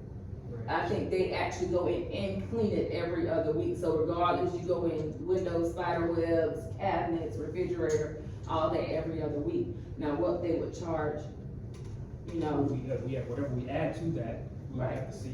should we advertise and just see if anybody submits proposals and what rates we get then to clean it on? you'll get a lot of rates, Servpro and Jan King and all, but that's not what you're looking for. You're Right. not looking For for an individual. corporate, you're looking for an individual. We can advertise for a town If employee. you try to clean it every time somebody gets done it, That's what I'm saying, and it's, we're not You Lake don't City make money. either, it's also Fort White, so we can't necessarily provide the level of service, you know, Lake City can probably just clean it every day if they wanted to afford it, but, Just rent it out, they'll rent it out more often, so they just have people yeah. yeah.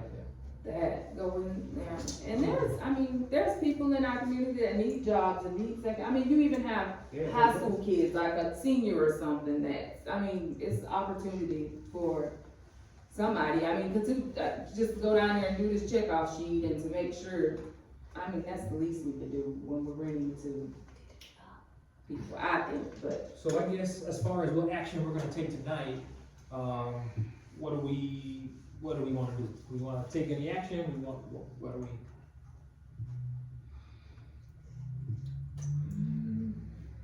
what I'm saying. I'm saying we either do like some sort of a policy letter, so it's in writing and everyone can see it and it's consistent, or, I mean, really, I think that would be the solution. I think our rates, as Mr. Harrell has done the research, and they're pretty comparable to everybody else's.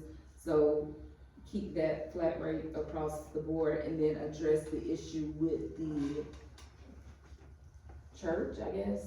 On Sundays, offering them well, like you said, we have to see about the train depot, so we could give them the option to, I would say just like we're kicking them out, so just tell them hey, you can have either or, but when, If we get somebody. if we get somebody that books it on a Sunday, then we ask that, consider the train, or they have to take a train depot. Yeah.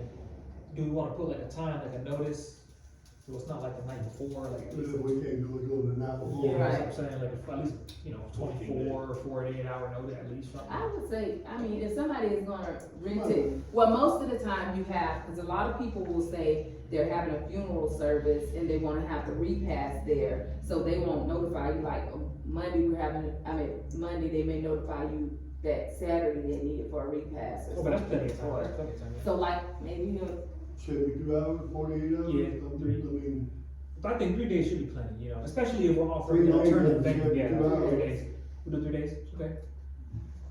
And then is it 100 when they use the depot and 200 when they use the community center for the church? Is that, I think it's what we're saying. The depot has been rented before, but I don't know the amount, but I know a church has used that before. I don't know, Would you have a record of? in the past, I think they would just switch, it was the same church, but. Ms. Not Thomas- this church, Well, they've Shelley used, Brown's church. they've used it before, the ones that Yeah. are there now, and they would just change locations, I don't think they were charging anything different. So we still charge. So it's 200? Yeah, but I agree with Lonnie with giving them half off Yeah. for the Mr. Pope. train depot. I mean, just listening, my only concerns are, we don't wanna get into like religious discrimination or anything, like, we're not making them move because they're a church. right? Yeah. No, No, we're not gonna move because it's a community center, and they're trying to tie up every Sunday. So if somebody comes in and wants it that Sunday, they're gonna have to. So it'll be a blanket policy that applies to every organization. Right, If anybody started doing it, they would have to do it, yeah, not just. you the can't church. block off any day, not Yeah. just Sunday. That's why I gave the example, if I had a business or organization, I can't block off every Monday. Just because, that's why I specifically said that, because it's not just Sunday, it just happened to be the issue that it's on Sundays for the citizens. Right, so it'll apply to everybody. Yeah, Right. and I think that was a good, and that's why I say, I think it should be a policy, it should be some sort of a policy letter for that reason. It would protect the town more if we just had a general policy that applied to everybody. And it could be simple, but yeah, so I mean, Can you come up with it? You have something, well, let's look at it. and I can, call you on that too, Mark, All right. Now, okay, and then we'll work something out too for the, I like as much consistency as possible, but, if for that same reason, like, I think if it's a nonprofit, we should say this is the rate, and it could be free, but it should be consistently, cause if this nonprofit pays 50, but this nonprofit pays 100, and that nonprofit pays 75, you know what I mean? And it's okay, and it can be free, it can be whatever we want it to be, I think it should be consistent. But we can present something, if they agree, we'll change, whatever, okay. Yeah, because the church is nonprofit, but they're doing it for gathering. These other nonprofits we doing it for a whole different, Community, right, yeah. type I think deal. So, I mean, that's the way I think about it. I think if it's a nonprofit that is doing a community incentive, it's okay to offer it for free, but if it's a nonprofit just wanting to have a banquet or wanting the whole church or whatever, we could do a reduced rate, but not free, because we can't, then you're gonna run into the high school quarterback club wanna have a That's what banquet I'm saying. there, and then everybody's gonna be free, and then, So maybe we'll just make it how heavy, like depending on maybe Type of usage. how, yeah, the type of, how heavy the, right, the type of usage, yeah. I mean, if you think that's kosher, I guess, Yeah. okay. Okay, so we will work with the attorney on that to get some form of policy letter, so we can have that right. Okay. Approval of live camera purchase. Right, so, this is actually council meeting video recording and posting and approval of live camera purchase. So, I talked to Mr. Manning with the county, and, the county live streams their meetings. He said it's a very simple process, very simple. He said it eliminates, recording it and then uploading it or converting it and all that stuff. And I know in the past, they've said that Mr. Johnson used to do it, and it took several days, to upload that. So anyhow, he sent me an email with the process, and, he recommended a webcam that the county uses. He said that we might be able to get this camcorder to work, but he said not all camcorders are compatible. But he said they don't have any issues with theirs, and it was like $128. And, so, I wanted to, bring it to the council to, have the council vote on live streaming hours, do a live stream up to the YouTube channel for the town. And, that eliminates the delayed posting, all that's transparent. The benefit of that too is citizens that can't make it to the meeting can watch the meeting from anywhere. They watch it from home, they watch it from California, or they go on YouTube and watch it live. So, I think it would be a benefit to everybody.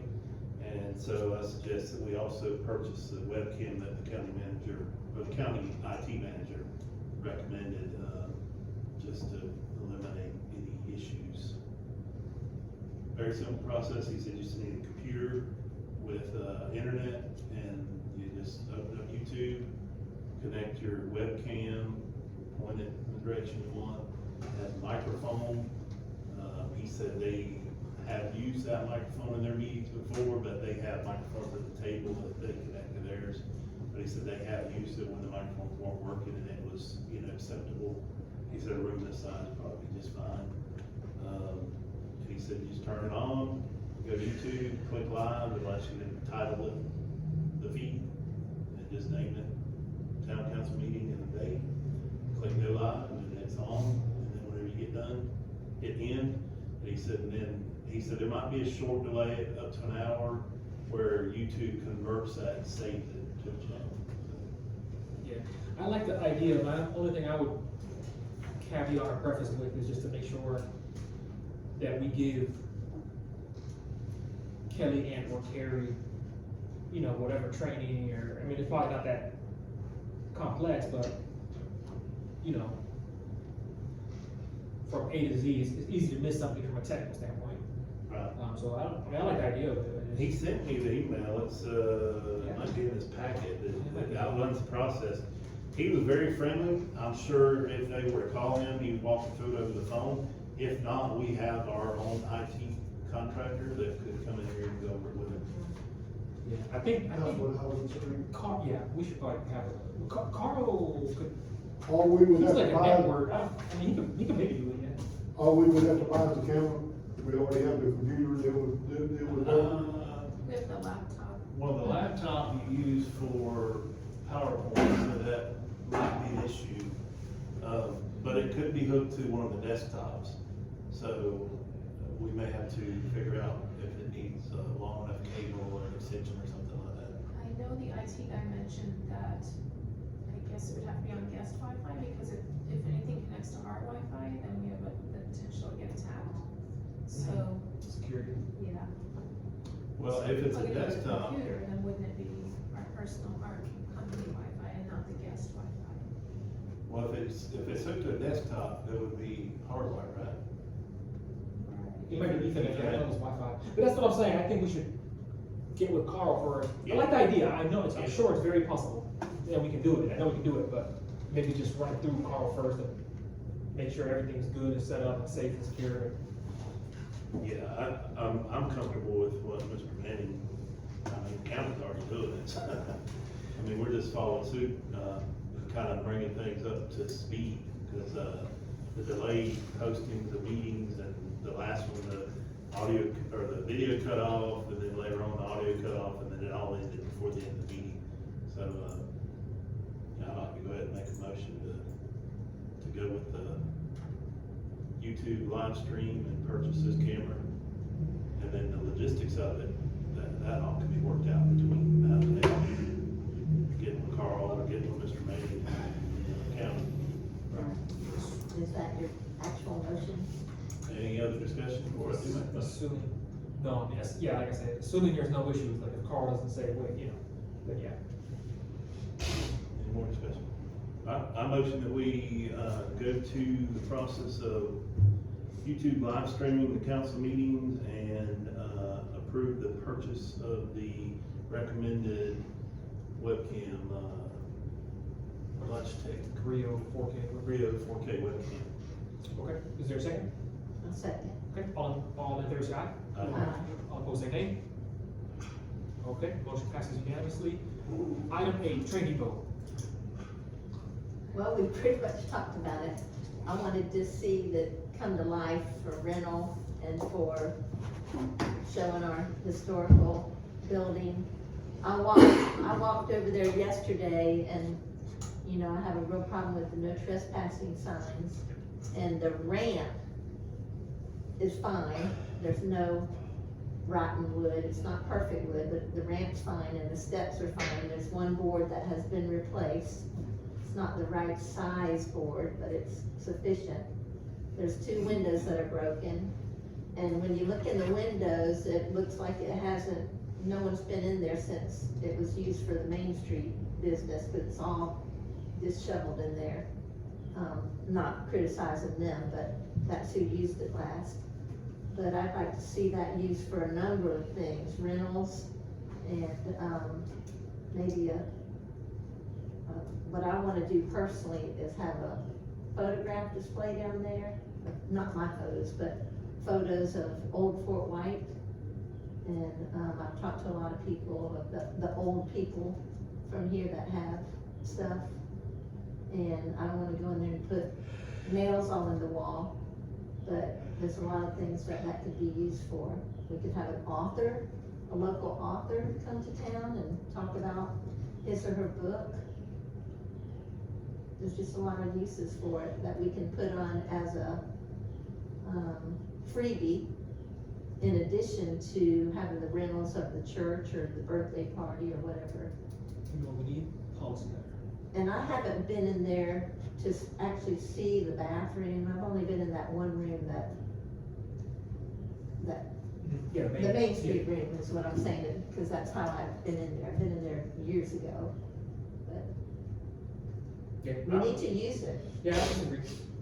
We should use it as opposed to not using it. I Yeah. agree with that. We should have been using it for years and years, and that's not saying Yeah, anybody's at fault. in general.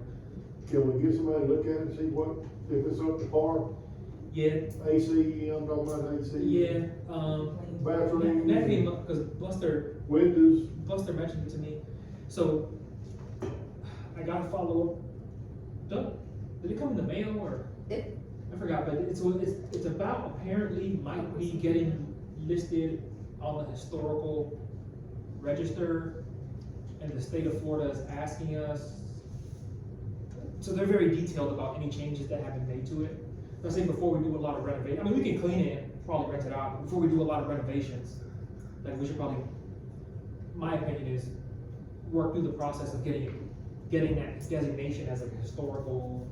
And they were specific, they were like, hey, when we came, the siding looked different than the other siding, is this the original siding? So that, I mean, they're pretty detailed Oh, about yeah, I it, mean, that's the whole point. yeah, so, Um, but yeah, I mean. But we can remember, definitely- we lost that building for years, so there's probably been Changes. some changes. Yeah, Should we have somebody go in there and do the necessary repairs? That's what I'm talking about. The necessary repairs so it can be rented and whatever we come up with. I mean, we're not changing nothing, we're just making the necessary repairs to it. I don't know if any repairs are needed, I mean, the You said they're windows, broken to windows. my, well, there's a crummy fix-it in there, but it's works, It works, yeah. yeah. Yeah. So I don't know. If you plan on renting it, you gotta make sure the bathroom's in order, the air conditioning. Yeah, I mean, I'd like, Yeah, yeah. I personally That's would what like I'm to go talking in, about, making it, Yeah. I Yeah. personally would like to Changes, go in and see it, flush the toilet and all that kind of stuff, Yeah. you know. I use, And the air conditioning. I use it once, Does it- Main Street. The air conditioning did not work the day that we had that original Main Street, and I think you were gonna say it didn't work the second time. And that might be just because it's not used often enough, I don't know, that's a layman's guess. But, you know, you gotta use that stuff to make it work. Yeah, cause when I spoke to Buster about it, he said they usually turn it on.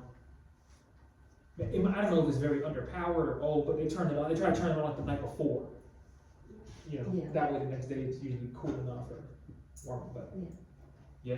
Yeah, yeah, I mean, I agree, I think we should use it. I would say like, same thing with the community center, is just whatever, however we're gonna rent it out or whatever, it could be easy, one, not even 2 pages, but just a policy, that way we don't run into, well, you know, he could use it, but I can't, you know, resolve all those issues before they come up. Can we create a calendar of events where the town, I don't know if it's once a month, you know, we have some, like an author 1 month, or it might even be I don't know about religion, but a Bible study, or, you know, I don't know what some ideas are, but I'm focused on having a photo display down there, a historical display. I'd love to see some old timers go down there and tell stories. I have a cousin, he's on his last leg up there, but he's 90, and he's one of the last of all this original, not original, but Yeah, that my generation. family original, you know. And I'm sure there's some others, like there's a Hollingsworth and a Herlong that would fit in that group, that would, you know, be honored to tell some stories. I don't disagree, Oh, but I think we just need to see the state and see what needs to Oh, be yeah. done, the state of the building and see what needs to be done and to, you know. Question. Come on. Does anybody think it might be possible for like the, county building inspector to go in there and make recommendations? Oh, do like, just see if it's even up to code? Yeah, just like identify any major safety issues that we would, need to address before making it available to the public. Yeah, like just a basic code inspection, like, hey, is this even safe, basically? But I don't Essentially, mean like, make sure every single, you know, the weapons outlet's the right height or whatever, but just walk through there and say, yeah, this board needs to be replaced on the ramp, or, you know, just, it'd be kinda like probably do us a favor, but I don't know if Mr. Ford knows anything about that, but, He's on Candy Would Crush it- right now. be possible for maybe a county building inspector or somebody to come do a I'm sure walkthrough? that can be arranged for him to go through and look at.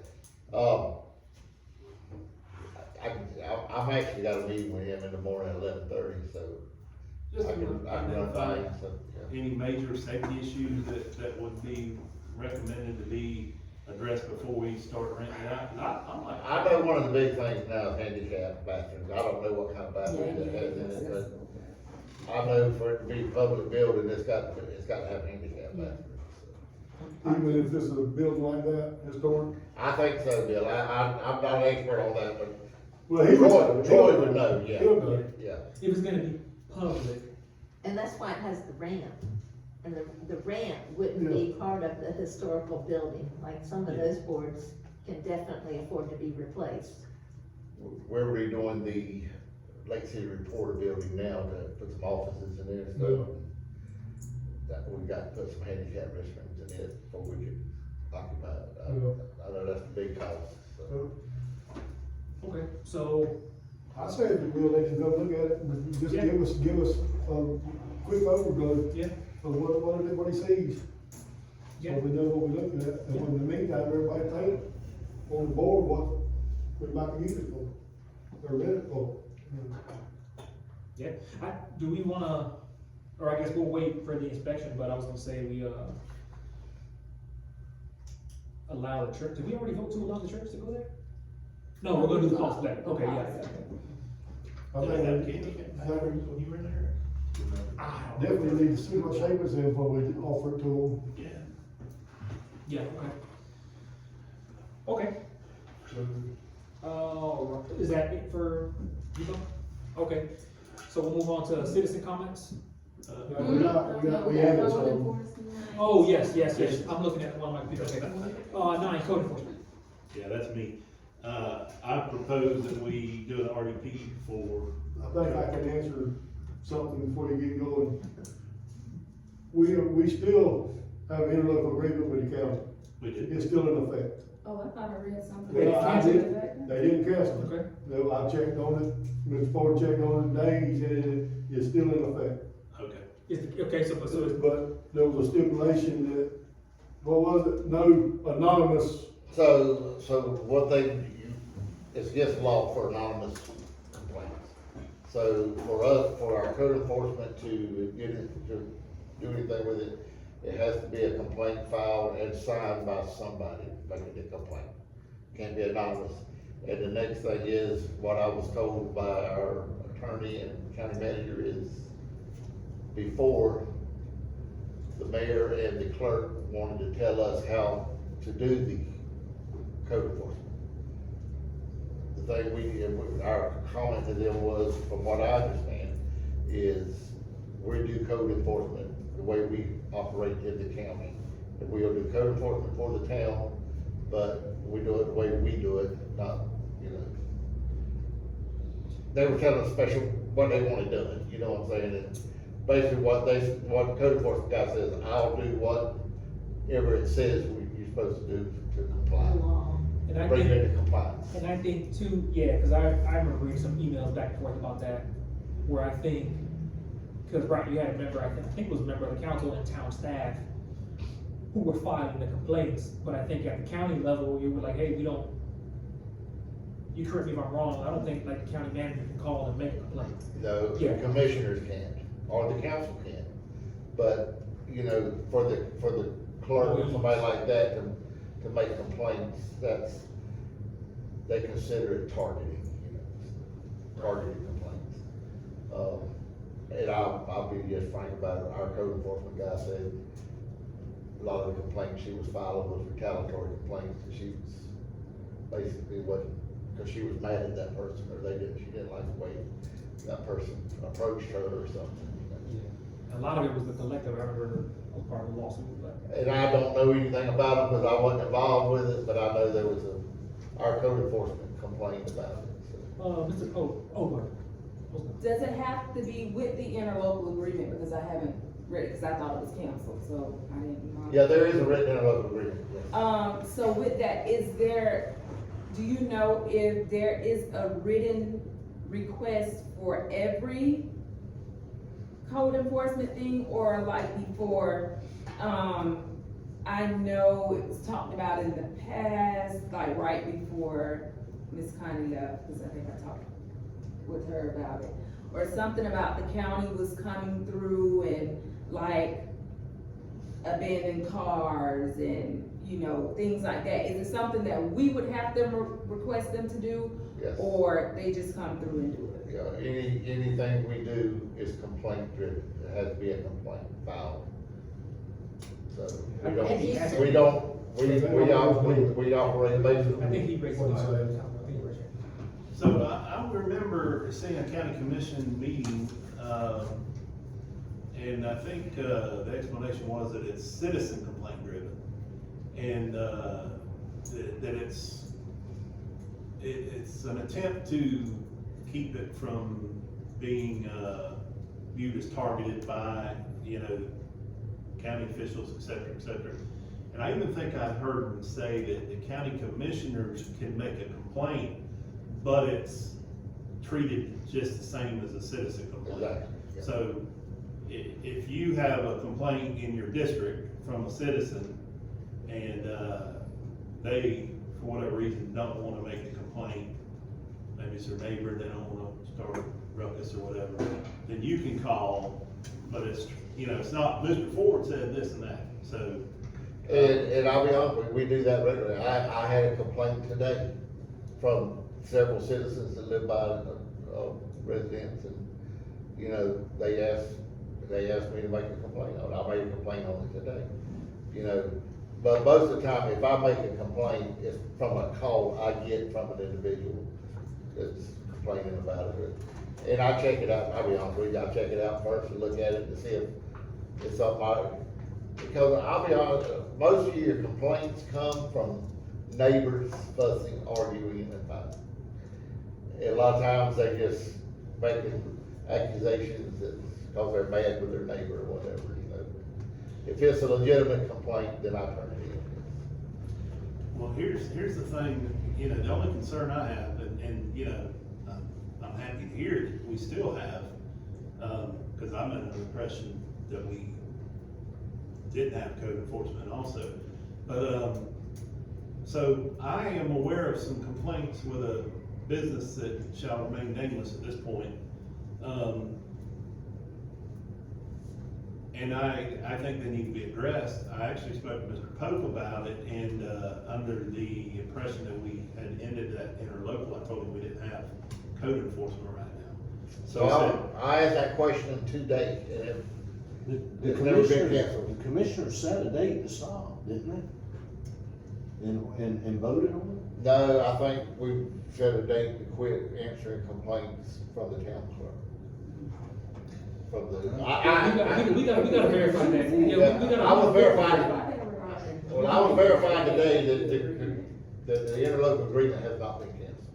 We gotta verify that on our end with our attorney. It's see what they're commissioner's thinking. vote. I mean, yeah, maybe it's not it. canceled, but Not to do our that. call. Right. So here's the issue I have though, I just wanna ensure that if we remain with the county, that I can call, and make a report of an issue that I know about, that a citizen has not complained about, and not run into the same situation that our former clerk and mayor ran into. I don't wanna, you know what I mean, I don't wanna be accused of targeting or. I was told harassing. today that the council members, just like the county commissioners, can file a complaint, And let's, but it has to be a complaint filed. we can, I mean, that's up to, I personally don't think anybody up here should be calling on anybody else, but whatever.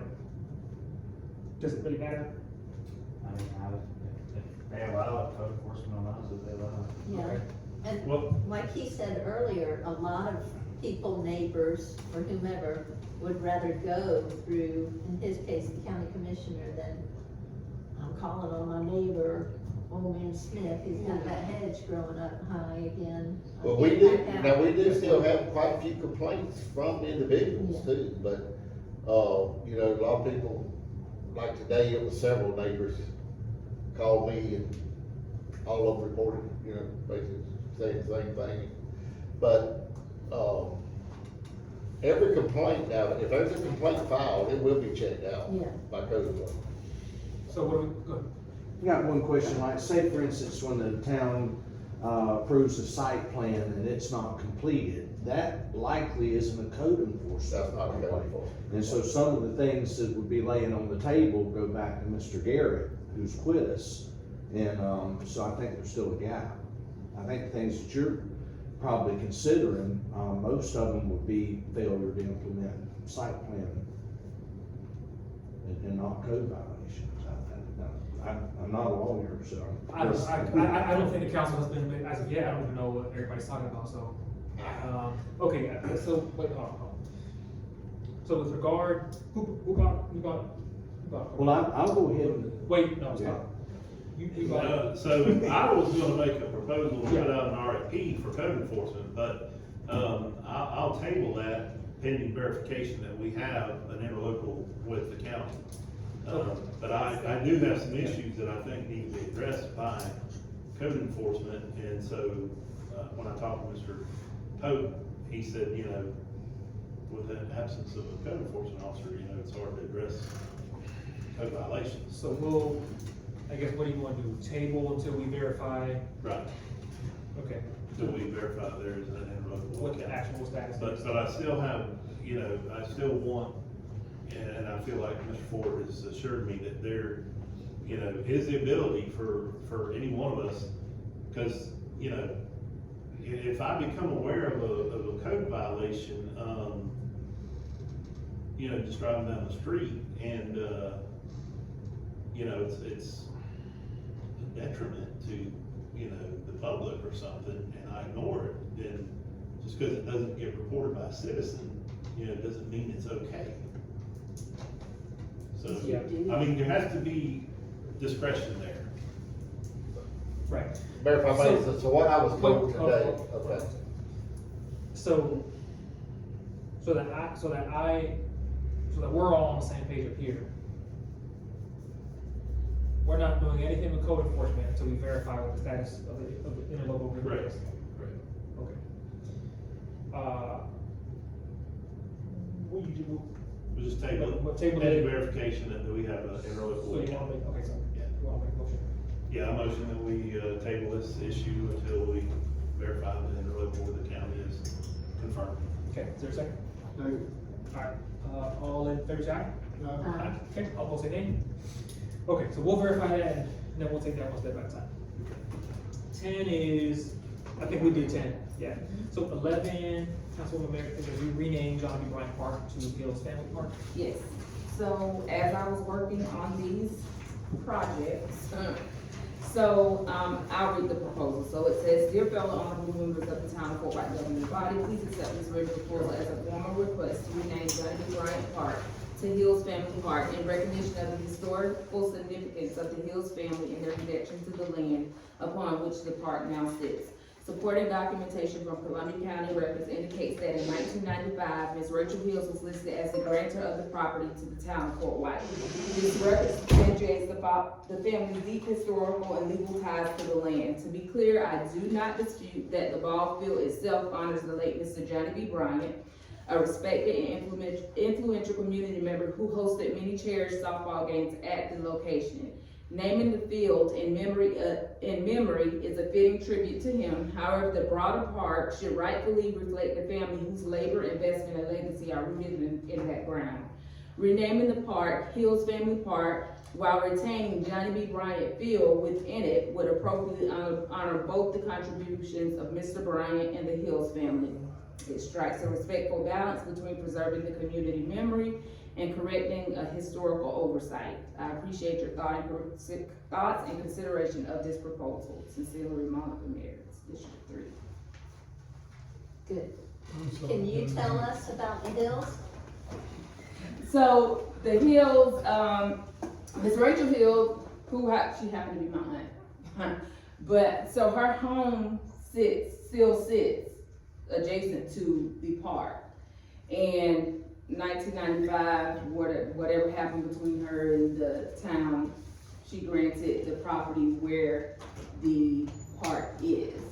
And it was never any insider name, so like Dees Park, tied to the Dees family, having legacy to that property. So there was never anything that referenced her. Before it was named Johnny B. Bryant Field, it was, I think the sign said Wilson Springs Park or something like that before. It was never referenced to her, the Hills family and their legacy of that land. So Johnny B. Bryant was a guy, he hosted softball games on Sundays at that field before I think it even ever became a city park. So giving him reverence because he hosted the games and, things like that, I think the field, should be named, but I think the family's historical significance should also be I think recognized. that's great. There also. How is it with, like Dees Park? So Dees Park family, My uncle owned that land. He donated it before and they named it Deep Park. That's yeah. So normally when So, there's, okay, so it'd be the same thing. so normally if there's a significant history or tie, then they name it like Annie Maddox Park in Lake City or any other park. If there's a significant family history, that name is included somewhere with that property, in that property. So, and I don't think Johnny B. Bryant, it says Johnny B. Bryant Field, so I'm not asking for that to be renamed. I'm just asking that the park itself be named to Hills Family Park. Hills Family. And can some real signs be part of that? Well, that's what It's in Doug there. Sanders have in there, but I don't know, but, so a real sign, if we agree to it and it passes, that would be my one thing to include in the phase one that. It's already in there, yeah, it's already in there, so. The sign. Monica, I can get some signs. Collapsed. Okay, We make well, signs. thank you. We just put up, I don't know if y'all seen it, but the weightlifting, you know, I've seen it. the state weightlifting challenge, we just put that up in the I county. seen, Coming into seen town, an article about that, but thank you. So, yeah, and regardless, if they're free, that's great too, but it's in there anyway, so. Okay, I mean, yeah, thoughts? So to be clear, you're recommending that the, field be Johnny B. Bryant Field, and the park be The Hills, entire park, it's Hills Family Park, Hill Family Park? Hills. Or Hills. Hills? HILLS.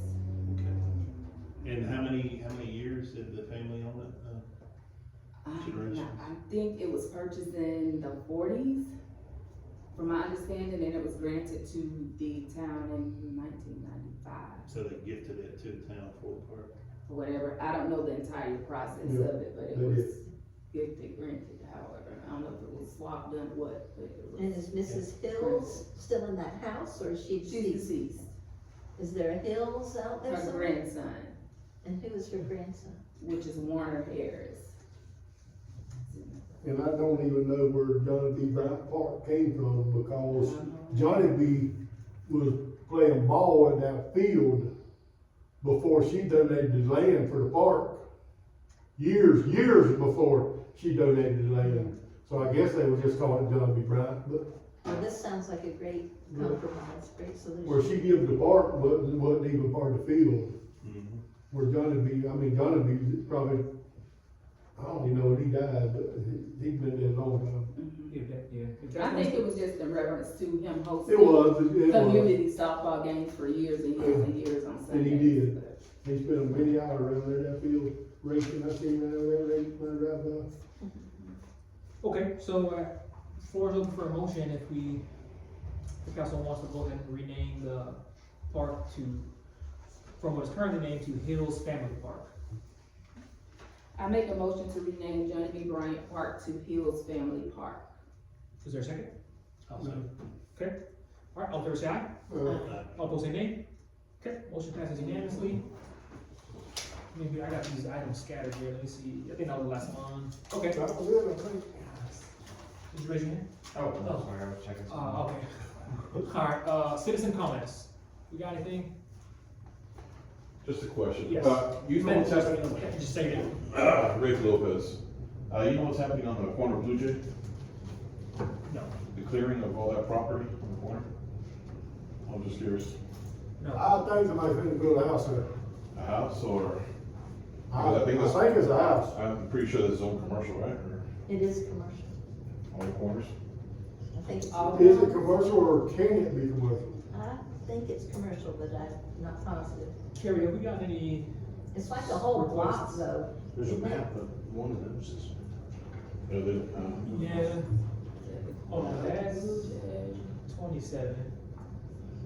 I don't know which one of these. Blue Jays built the second road, isn't First or second, yeah. One of it? There's these, one in the middle, isn't it? so one of these three. Rocky, I which think one it's is Blue this Jay? The farthest one down, Blue Jay, the closest one is Right over Red. Mark, got a finger. Yeah, Yeah, so red is commercial. so it's commercial, yeah, it's commercial, it's a commercial lot, because I own a lot of road front there, it's commercial. So we'll have to Carrie, have we received any, I haven't received any Permit. or anything like that. Cause they cleared all that land and burned all the trees. I know. yeah, which I guess if they're the owners, they can do that. But if Okay, they- not commercial, if they take them trees out, they gotta put so many back. Yeah, it's all, It's a commercial. Oh, piece of so there property. are. it's all dirt, you know, and they're burning it right now, so. Yeah, they can't just- Okay, so we'll have to look into that and see what they're doing and if they're allowed to do it. And it sounds like. Well, it's done. Well, right. But it sounds like there's something else coming up, or at least they're planning. Correct. Okay. Thank you. They not supposed to do that before. Yeah, there's some back. Huh? Who owns it? I don't think who owns it. We'll find out. All right. So we'll track that down. And then council member comments. First one is CDBG housing progress report. I'm not sure who requested it. Is that you?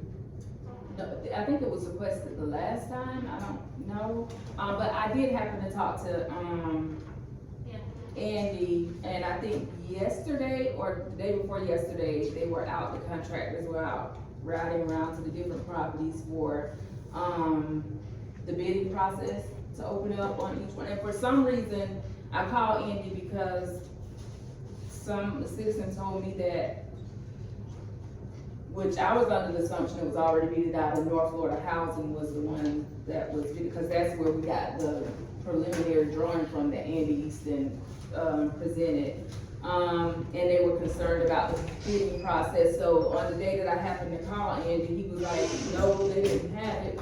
We just finished riding around, actually, I'm in the process of riding around with the contractors to, look at the property, so I know that that's opened up. So I asked them specifically about that process and, were we gonna be notified who the bidders were, like the council members or whatever, because apparently in the CDBG grant, it, lists something about minority and local preference, which I'll be honest, I haven't, after I found out about it, I went and looked and it does say, you know, those things like that. So Andy told me, what not necessarily what they do is they get all the bids and they'll make a recommendation to us from who they think is the Best. or whatever for the bid.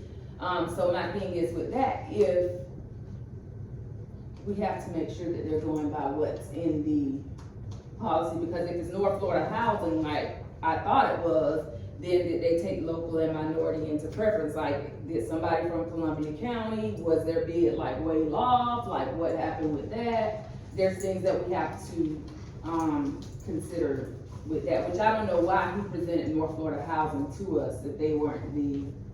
So we did, see, cause, okay, so we did select a, is that what you're saying we did? I thought we did, but Andy said we didn't. I was gonna say, I don't remember. Andy said we did it, but he presented a house from North, I guess it was just a house that North Florida. A model, Housing, that might have been a model. Exactly, so I guess that's where the assumption came from, that it was North Florida Housing that was doing it, and how did they get to that point if there's other local contractors and things like, they were complaining that the bid never opened up to. Logo or whatever. Right. Or whatever the requirements might be. But- Yeah, cause right. we just, I remember it was in the community center, Right, and we advertised it. that's what Yeah, Andy yeah. said, so Right, right. I think it was just under assumption, they must have looked back and seen the North Florida Housing model home and thought that They assumed. that's what it was, so. But I don't know the initial, I mean, I don't know if there's any other updates unless, So he is putting together those bids. no. He is, okay. Yeah. I think in his original timeline, he had it like in June. Yeah, okay. So probably might be on track for that. Okay. Item number 2, regional stakeholders meeting. Okay, who added that? Under council member comments. Was that a continuation from last meeting too? Lonnie, yeah, I think you asked us to put it on there. Yeah, I mean, I went, Mayor went, and, you know, it was recommended by several entities that the town go with the, regional utility authority. And, there's nothing more I can add to it. Mayor, you were there, do you have any comments? Yeah, so so what it was is, so it was the stakeholders from, you know, all around here, Columbia County, Suwannee County, the city of Live Oak, city of Lake City, and then the city of Fort White.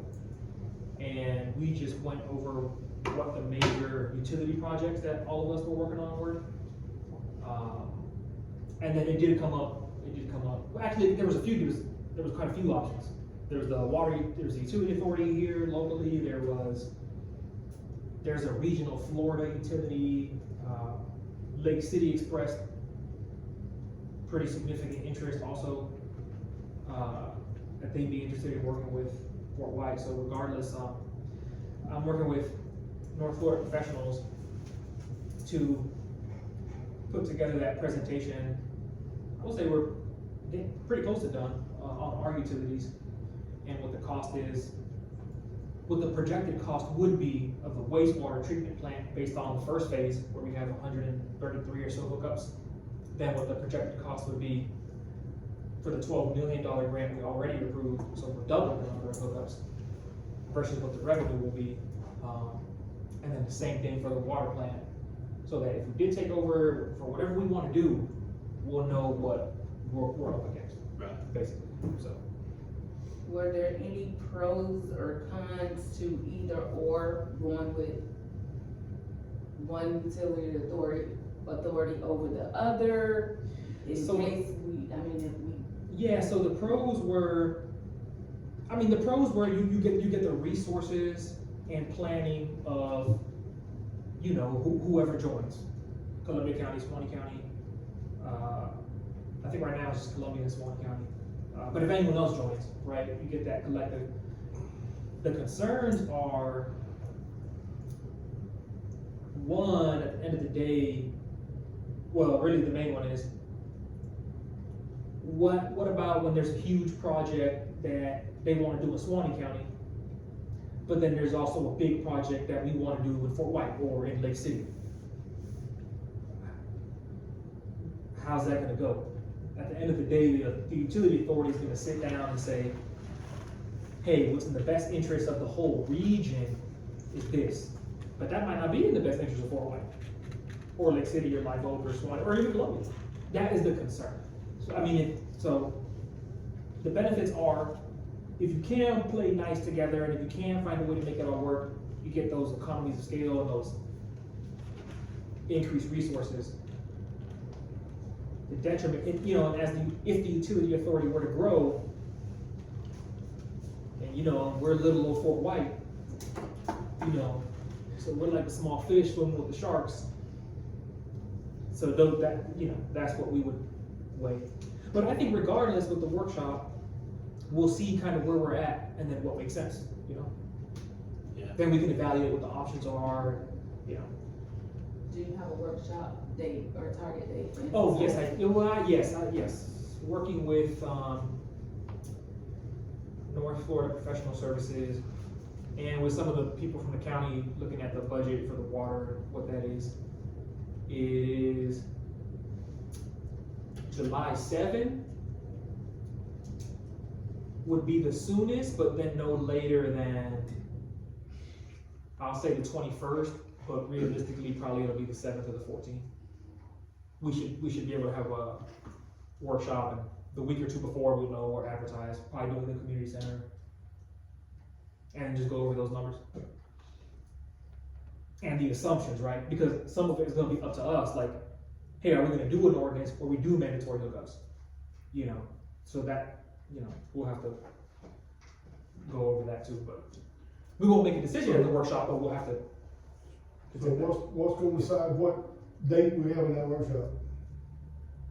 I mean, what are we waiting What on day, for that? whenever, right now, I'm working with North Florida, so whenever they have the stuff ready, really, I mean, it's, Okay. yeah, it's not, So, to answer your question too, so after the meeting was over with, walked around, talked to some people, and I talked to Clay Utility Authority Director, and we talked for a few minutes, and one of the things probably for me, the biggest pill to swallow for going with the authority would be that we would have to give the sewage treatment plant to the authority. We would have to sign it over. So that is an asset that the town will own that will be transferred to the authority.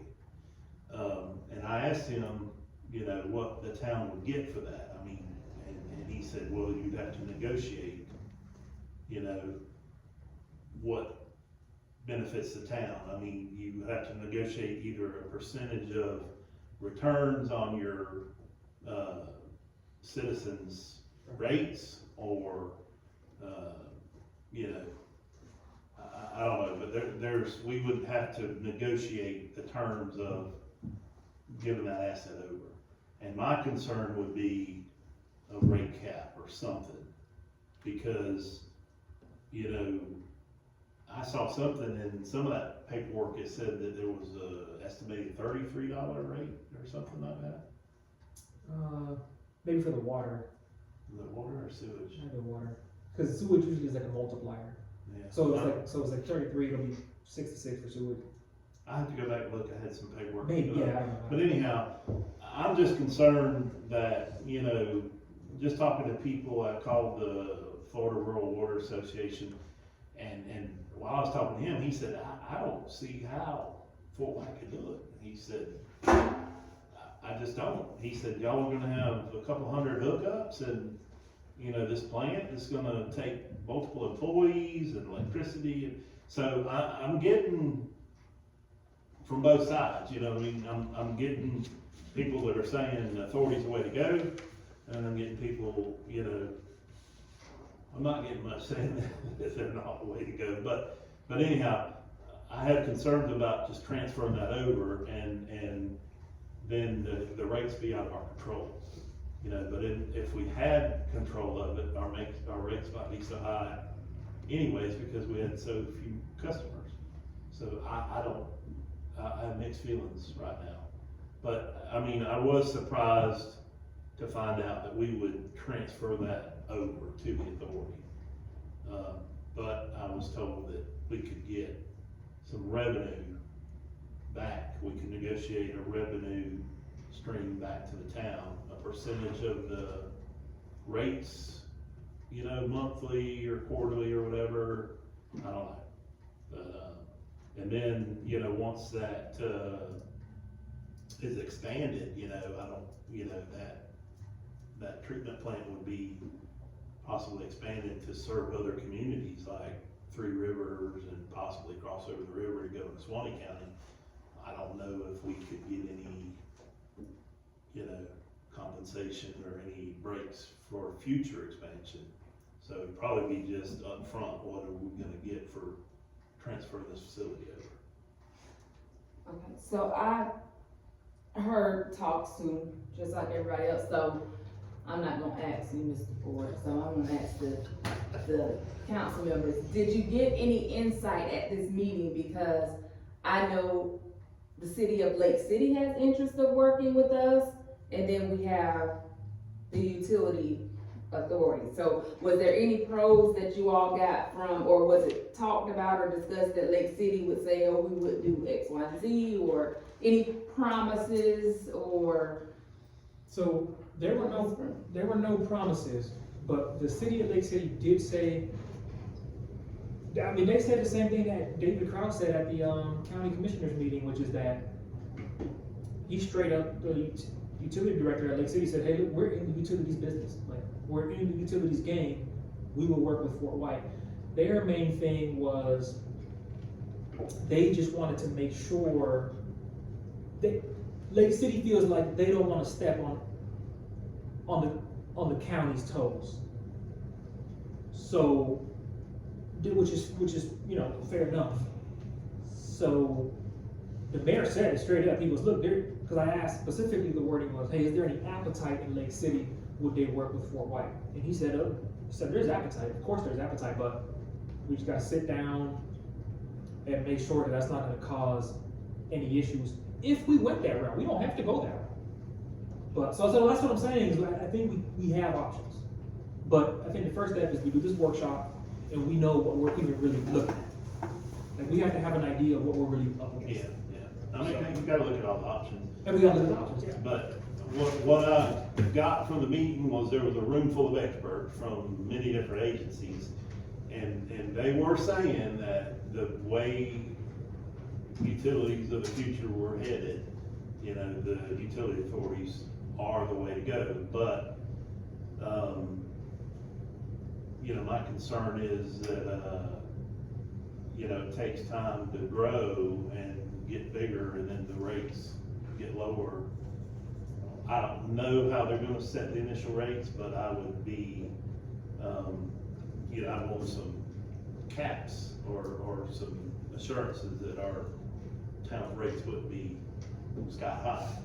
I mean, that's the reason we're not, well, if we were to go that route, that's the reason we wouldn't be going that route, is because our rates would be too high for the town to do ourselves. And we don't have a lot of income. And we'll have to, that's what we're gonna have to look at. First of all, we gotta know where we are, to know where we even really, how we can pivot, so. And within 30 to 45 days, Brian should have, he's put most of it together really, yeah. So the only other thing I will say is that the, utility authority guy over there in Clay County, theirs have been going for a while. And, once it is established and, you know, I don't know at what point, it'd be years down the road, but at some point in the future, they would start returning revenue to the communities that are, participating. I think you heard talk about that, but I don't know how far down the road that is. But eventually, it would turn into, some sort of revenue on top of whatever we negotiated for the transfer of the facility. Then later on, they start giving the money back to, it's a small percentage of the, you know, rates or whatever, but that would be down the road. I don't think they would be able to do that initially. So within 30 to, I'll say 40-ish, 30 to 45 days, in July, we'll have the, God willing, we'll do that workshop, and then, you know, I think that'll establish and give us a good picture of, hey, here's what we're really looking at. And then we'll, you know, take the next step, do that, okay. 3 P&L update or / review, everybody has that here, we can take a look, see if anybody has any questions or comments, concerns. Looks like some of those payments came through from Florida, from Q. Yes. Yeah, that was, Oh, yeah. that's good.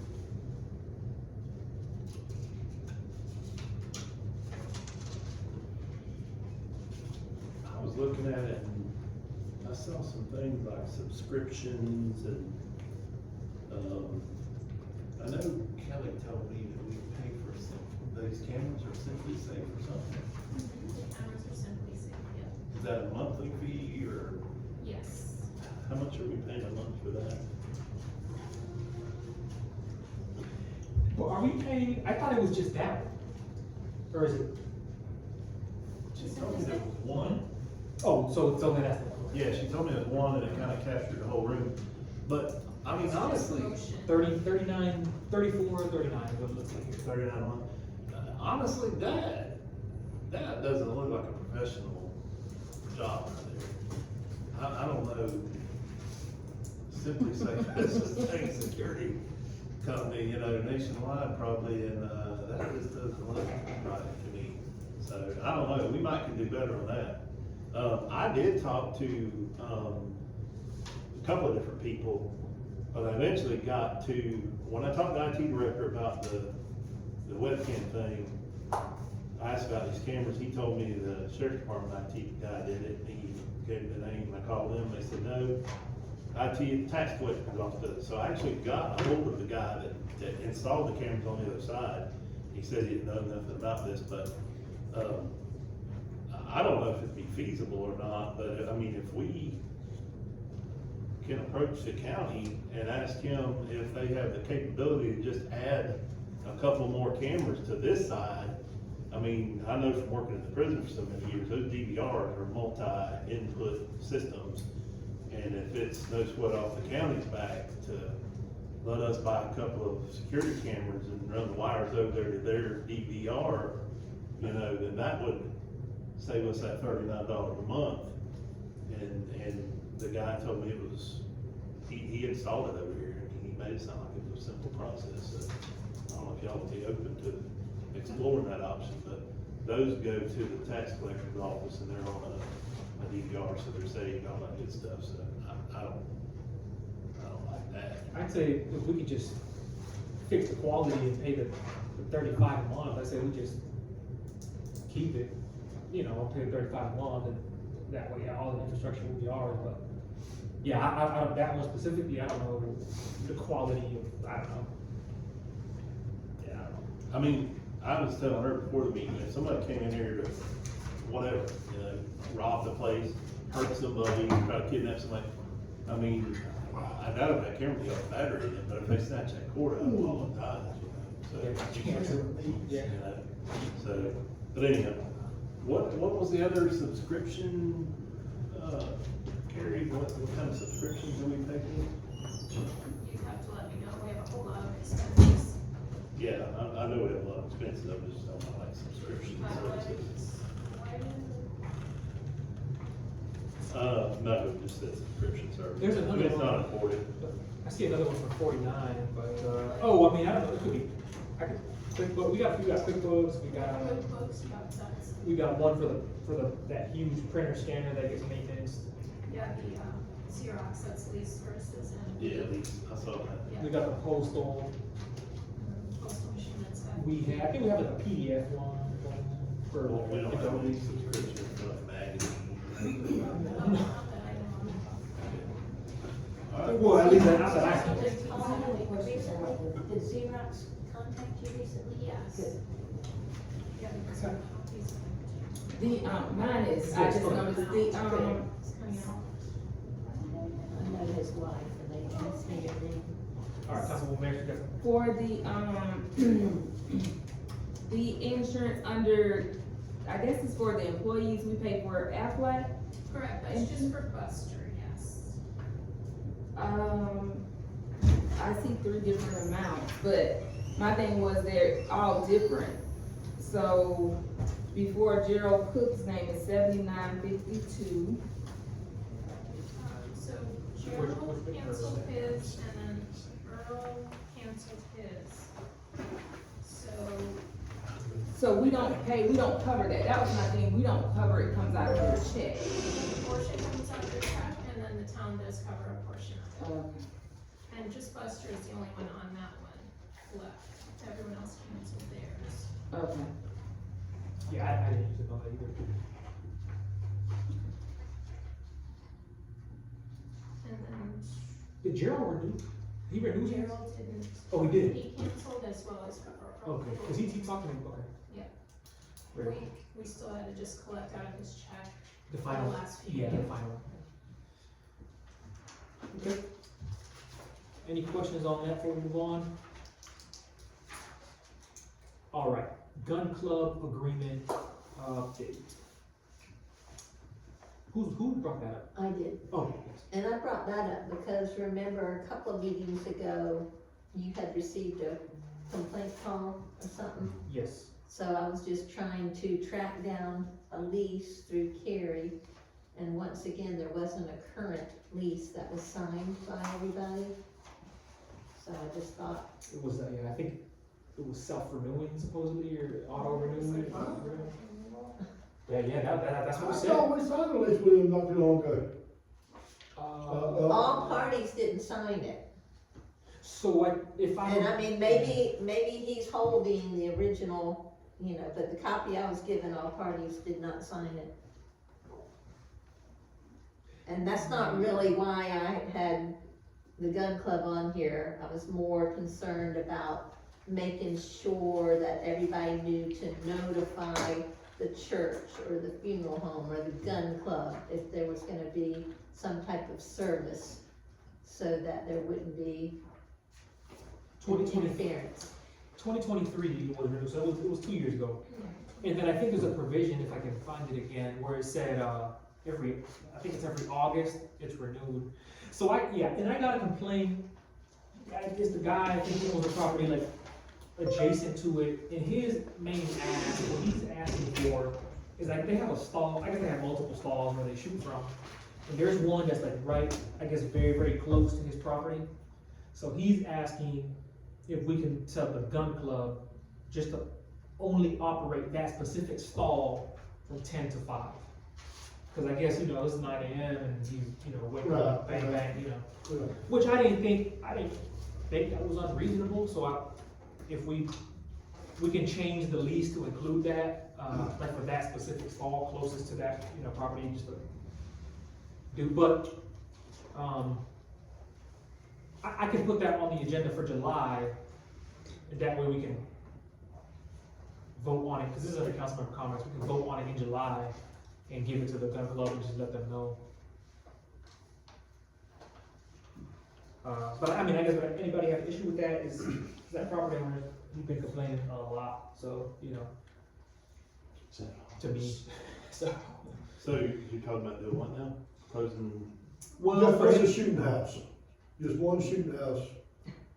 And it's like, not like, he's not asking but like 3 or 4 hours, Right. Yeah, just 2 from or 3 10 to 5. hours from, Just from 10 to 5, limit the hours from 10 to 5, I think. cause right by his house. Yeah, Is that Mr. Haas? I'm sorry. Don't speak, that was complaining. He's got some severely depreciated property values. I had to do a valuation for him for marketing, and, he's got serious problems. Okay, Because so- of the town allowing a gun club next door, it severely impacts his valuation. Well, he don't have too much longer, because that's where the sewer system is. That's what I was thinking, another year, yeah. So, So now they'll have sewage in there. But he can't sell it right now. so he might want to have the gun club in the sewage, but, but, so anyway, yeah, I agree with it. I mean, I think he'll be, but he'll probably been super nice every time he come in here. yeah, They okay. always donate money to for that, The gun club, the gun club. Yeah. Yeah. Okay. they're real nice. Everybody's good with the 500 a month? Okay. And I'll bring it up in July, just to, because technically we're not, it's council member comments and we can't vote, but yeah, that's the only thing I was gonna change, or request to change, is just that one stall, those hours, Well, that's it, okay. Mr. Eugene Strotter, recognition, discussion. That's me. So, Mr. Eugene Strotter, 86 years old. He's served the sheriff's department 27 years under 4 sheriffs. Mr. Strotter has been the school crossing guard down here on Highway 27 in Fort White for many, many years. I've seen him out there many years before I moved to Fort White. I mean, he's a fixture in the community. And, I propose that the council, present him with a plaque of recognition for his public service to the town. In the Cause he just form retired. of a 5x7 plaque, just thanking him for his public service. It's just a small recognition. I don't know, in fact, it might cost under $50, but, Is that it? Can I oh no, Oh. that's not my printed off the Oh, okay. Columbia County Sheriff's Department Facebook page. But, I mean, public service don't get recognized very much, but he's been out there on that highway for many years, keeping the children in this community safe, so I think it's the least we could do. Just call him in here and recognize him and, tell him thank you for what he's done all these years. And Yeah, I mean, normally we'll do like a, if the council wants to spend the $150, we can do that, but we could issue them a letter as well, kind of just do like a formal, you know, recognition. I looked online, you can get a little 5x7 engraved plaque, you know, for about $50. So, I'm proposing we do that, have him presented with that plaque in the next meeting.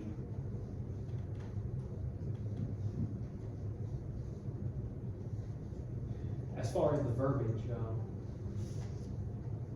we can generate something, or if you have a specific verbiage? No, Okay. thank you for your Okay, just general. However many years of many service. years of public service. Many years, Is it yeah. full many- life? said that, yeah, I don't know. Okay. Everybody agree? I agree with it, he's been around a long time. He has. Mm-hmm. What is it, 27 years he's been, sounds like at least? He's retired from the sheriff's department for 27 years. I don't know if all of it was right there, but I know I've seen him there for many, many years. He did that after the sheriff. Yeah, after he retired from the sheriff. Yeah, he's been around a long time. He has. He Okay. worked with Mr. Floyd down there at the gas station for 100 years. Yeah, he did, I didn't know that. he did. He was Long like- time. Like his hands, Mr. Floyd Well, got I some was- holding on. very young when he was down there. Carrie, you got that? Yes. Left. Anything else on that item? Before we move on, okay, that's done, so we got 6, collective complaint issue. I'm not saying this is codes, but about 6 months ago, y'all settled Yeah. the lawsuit or whatever you, lawsuit. Yeah, like the- yeah. Somewhere around 6 months ago. I wanna see if we can make sure they're in compliance with everything that they agreed to. I know this weekend they had a 5th food truck around there. They're supposed to have 4 maximum.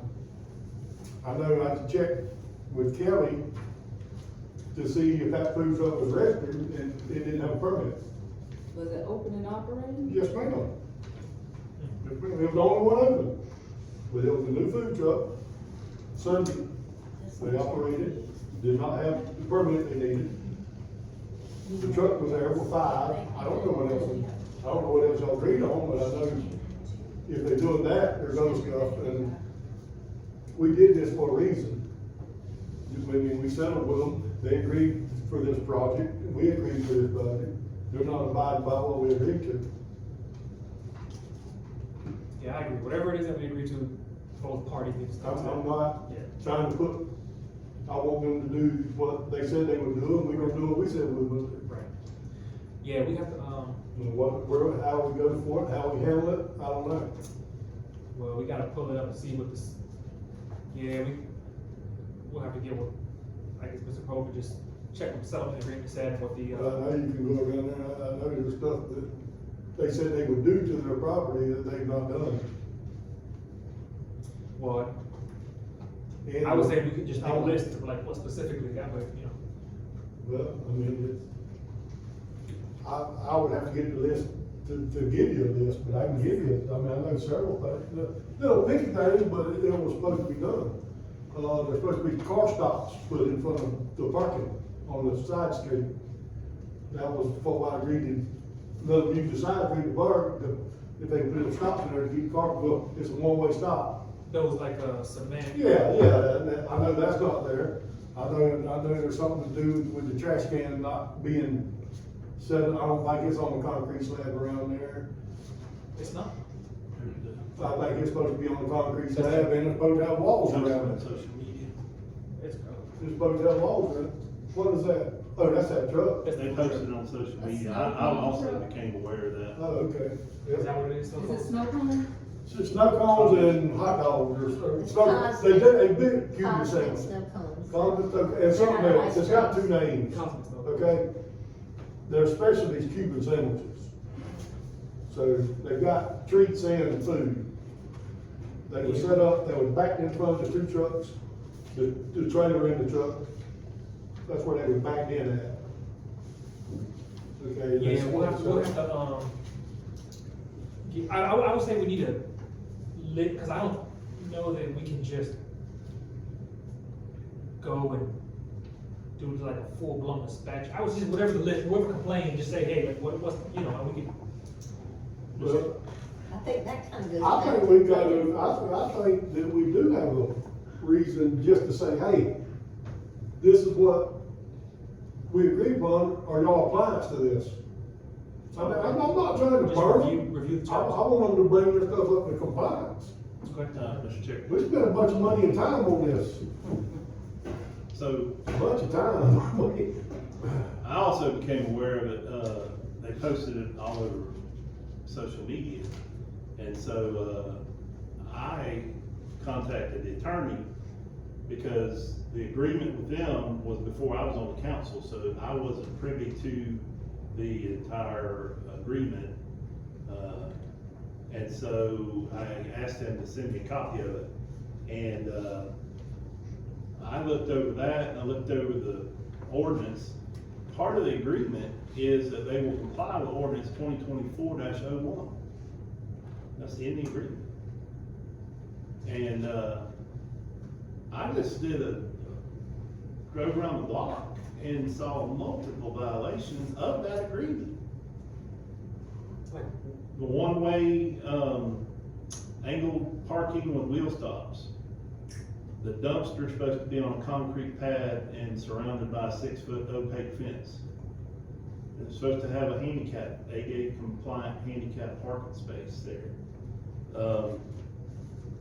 The other concerns that I have, you know, in that, well, they violated the 4-truck maximum on 6/8/25. Is it, not to cut you off, is it for operable trucks at one time, or could it be, like, do we know what the specifications on that is?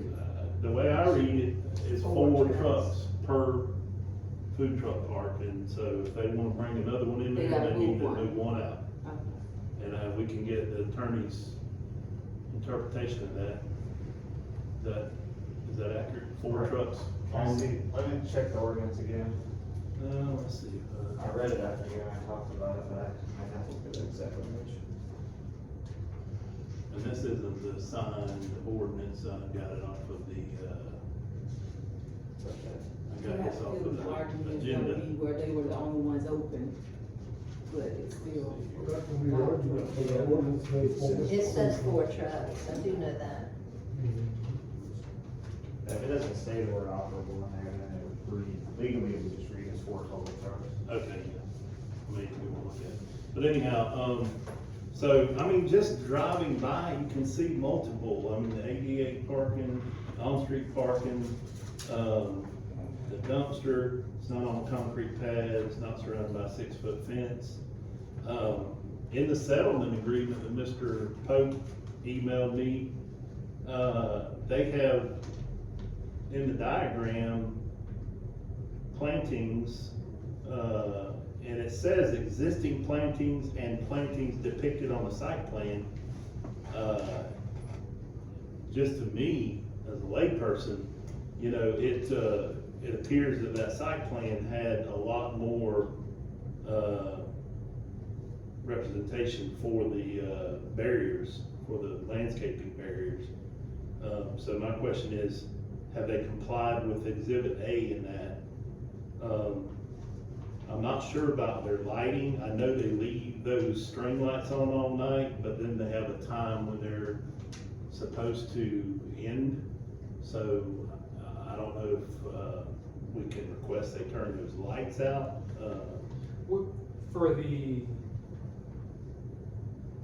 For the buffers, you said on the site plan, it depicts more than what you see they have. Where are you looking at, the site plan? It was in that settlement agreement, attorney. I know I have it, but I'm saying, so Okay. where are you looking at that is? Zoom in. Yeah, so down along the bottom and up that side. Where? I just drove by there. Well, those little characters along that road there, those big Yeah. landscape.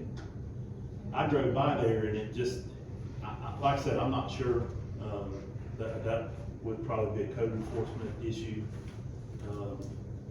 Oh, so they don't have plants there? Well, there is some, but I just don't know that they're what they have in their site plan. So that's a question that I can't, get the answer to, but, somebody should address it. Cause I don't know if they planted more after they got that approval, because they didn't do these other things they were supposed to do. Yeah, So- that one specifically, and I think, I don't know about the other ones, but that one specifically, because that one came up, and we agreed that what they have as is good. I'm just reading the agreement.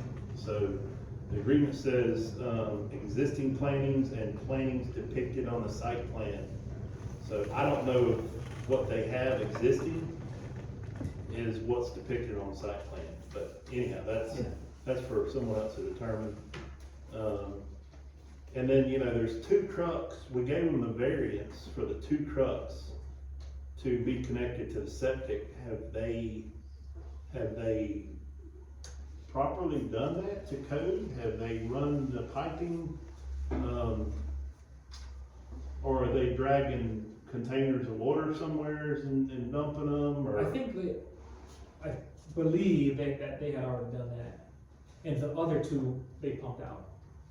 Well, that's my thing. I would like to request proof of compliance, with the 2 that are supposed to go dump at a commissary, because I haven't seen some of those trucks move and, Yeah, they're supposed to be getting, some sort of certificates when they go and do the job. Right. So we could request that. so I would like for the attorney to draft a letter pointing out that all of these violations have been noted.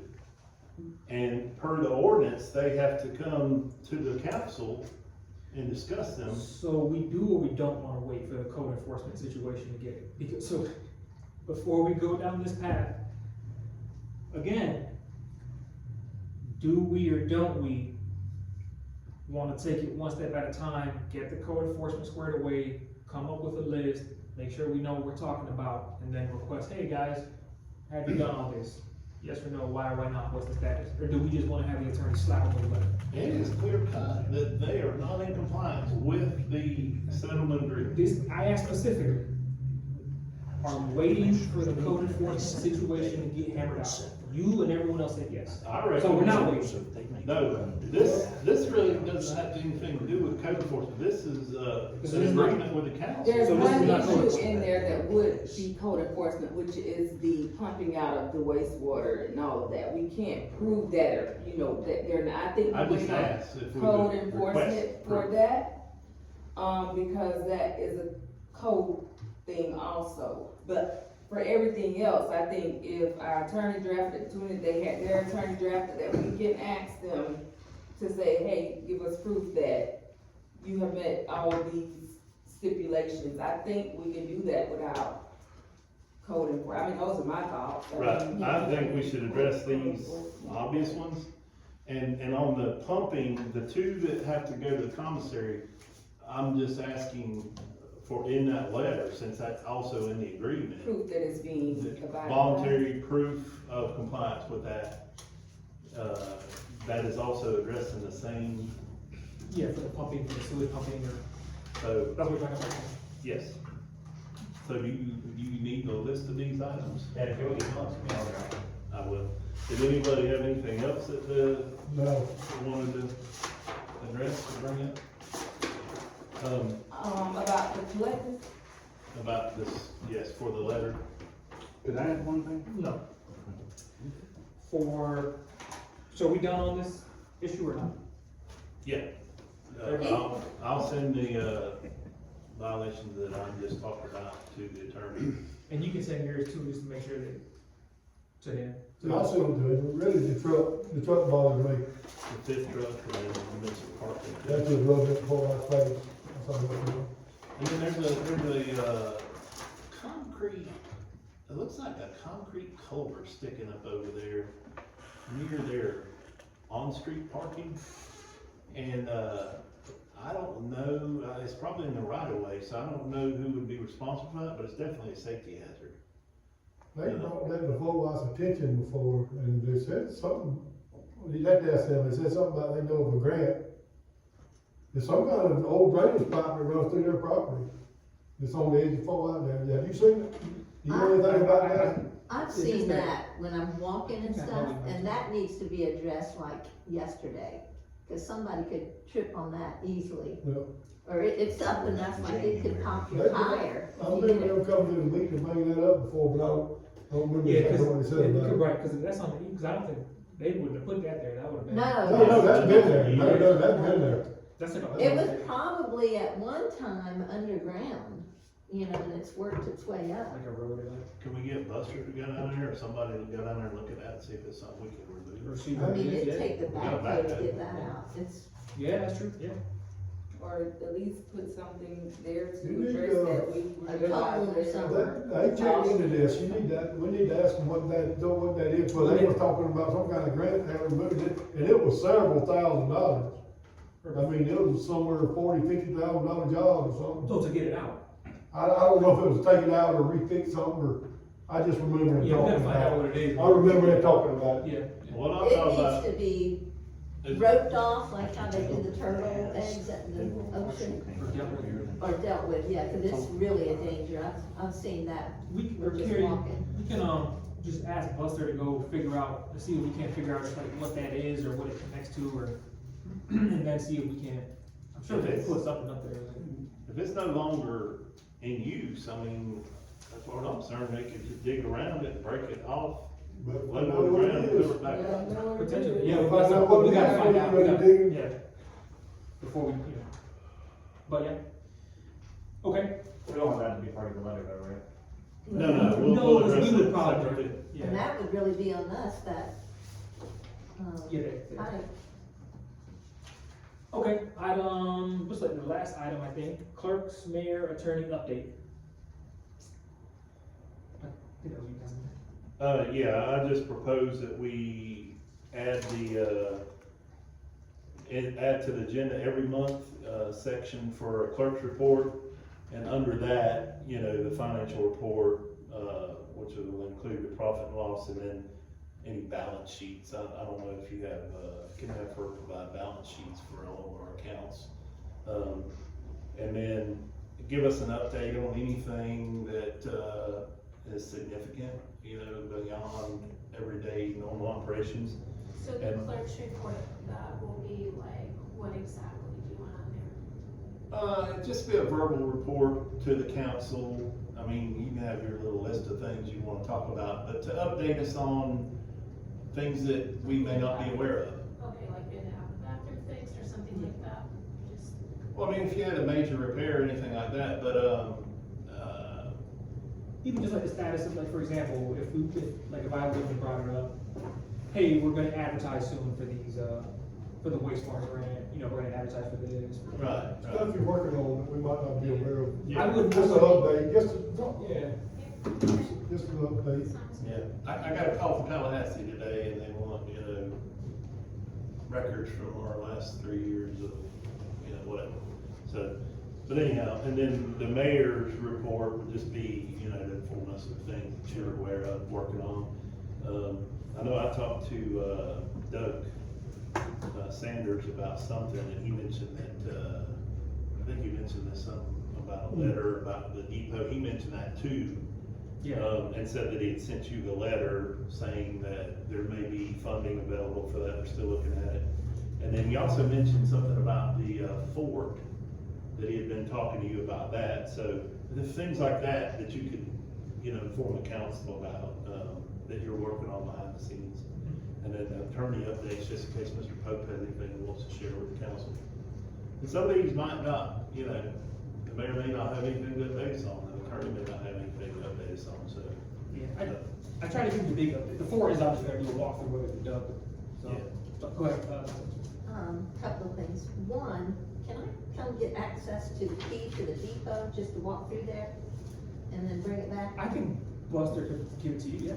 And then, two, and I've gone back and forth with Doug Sanders, but I'm just gonna put it out there. I think we need to exit his services. I have another grant writer that's interested in coming to talk and see what she can offer, and she's also offering to,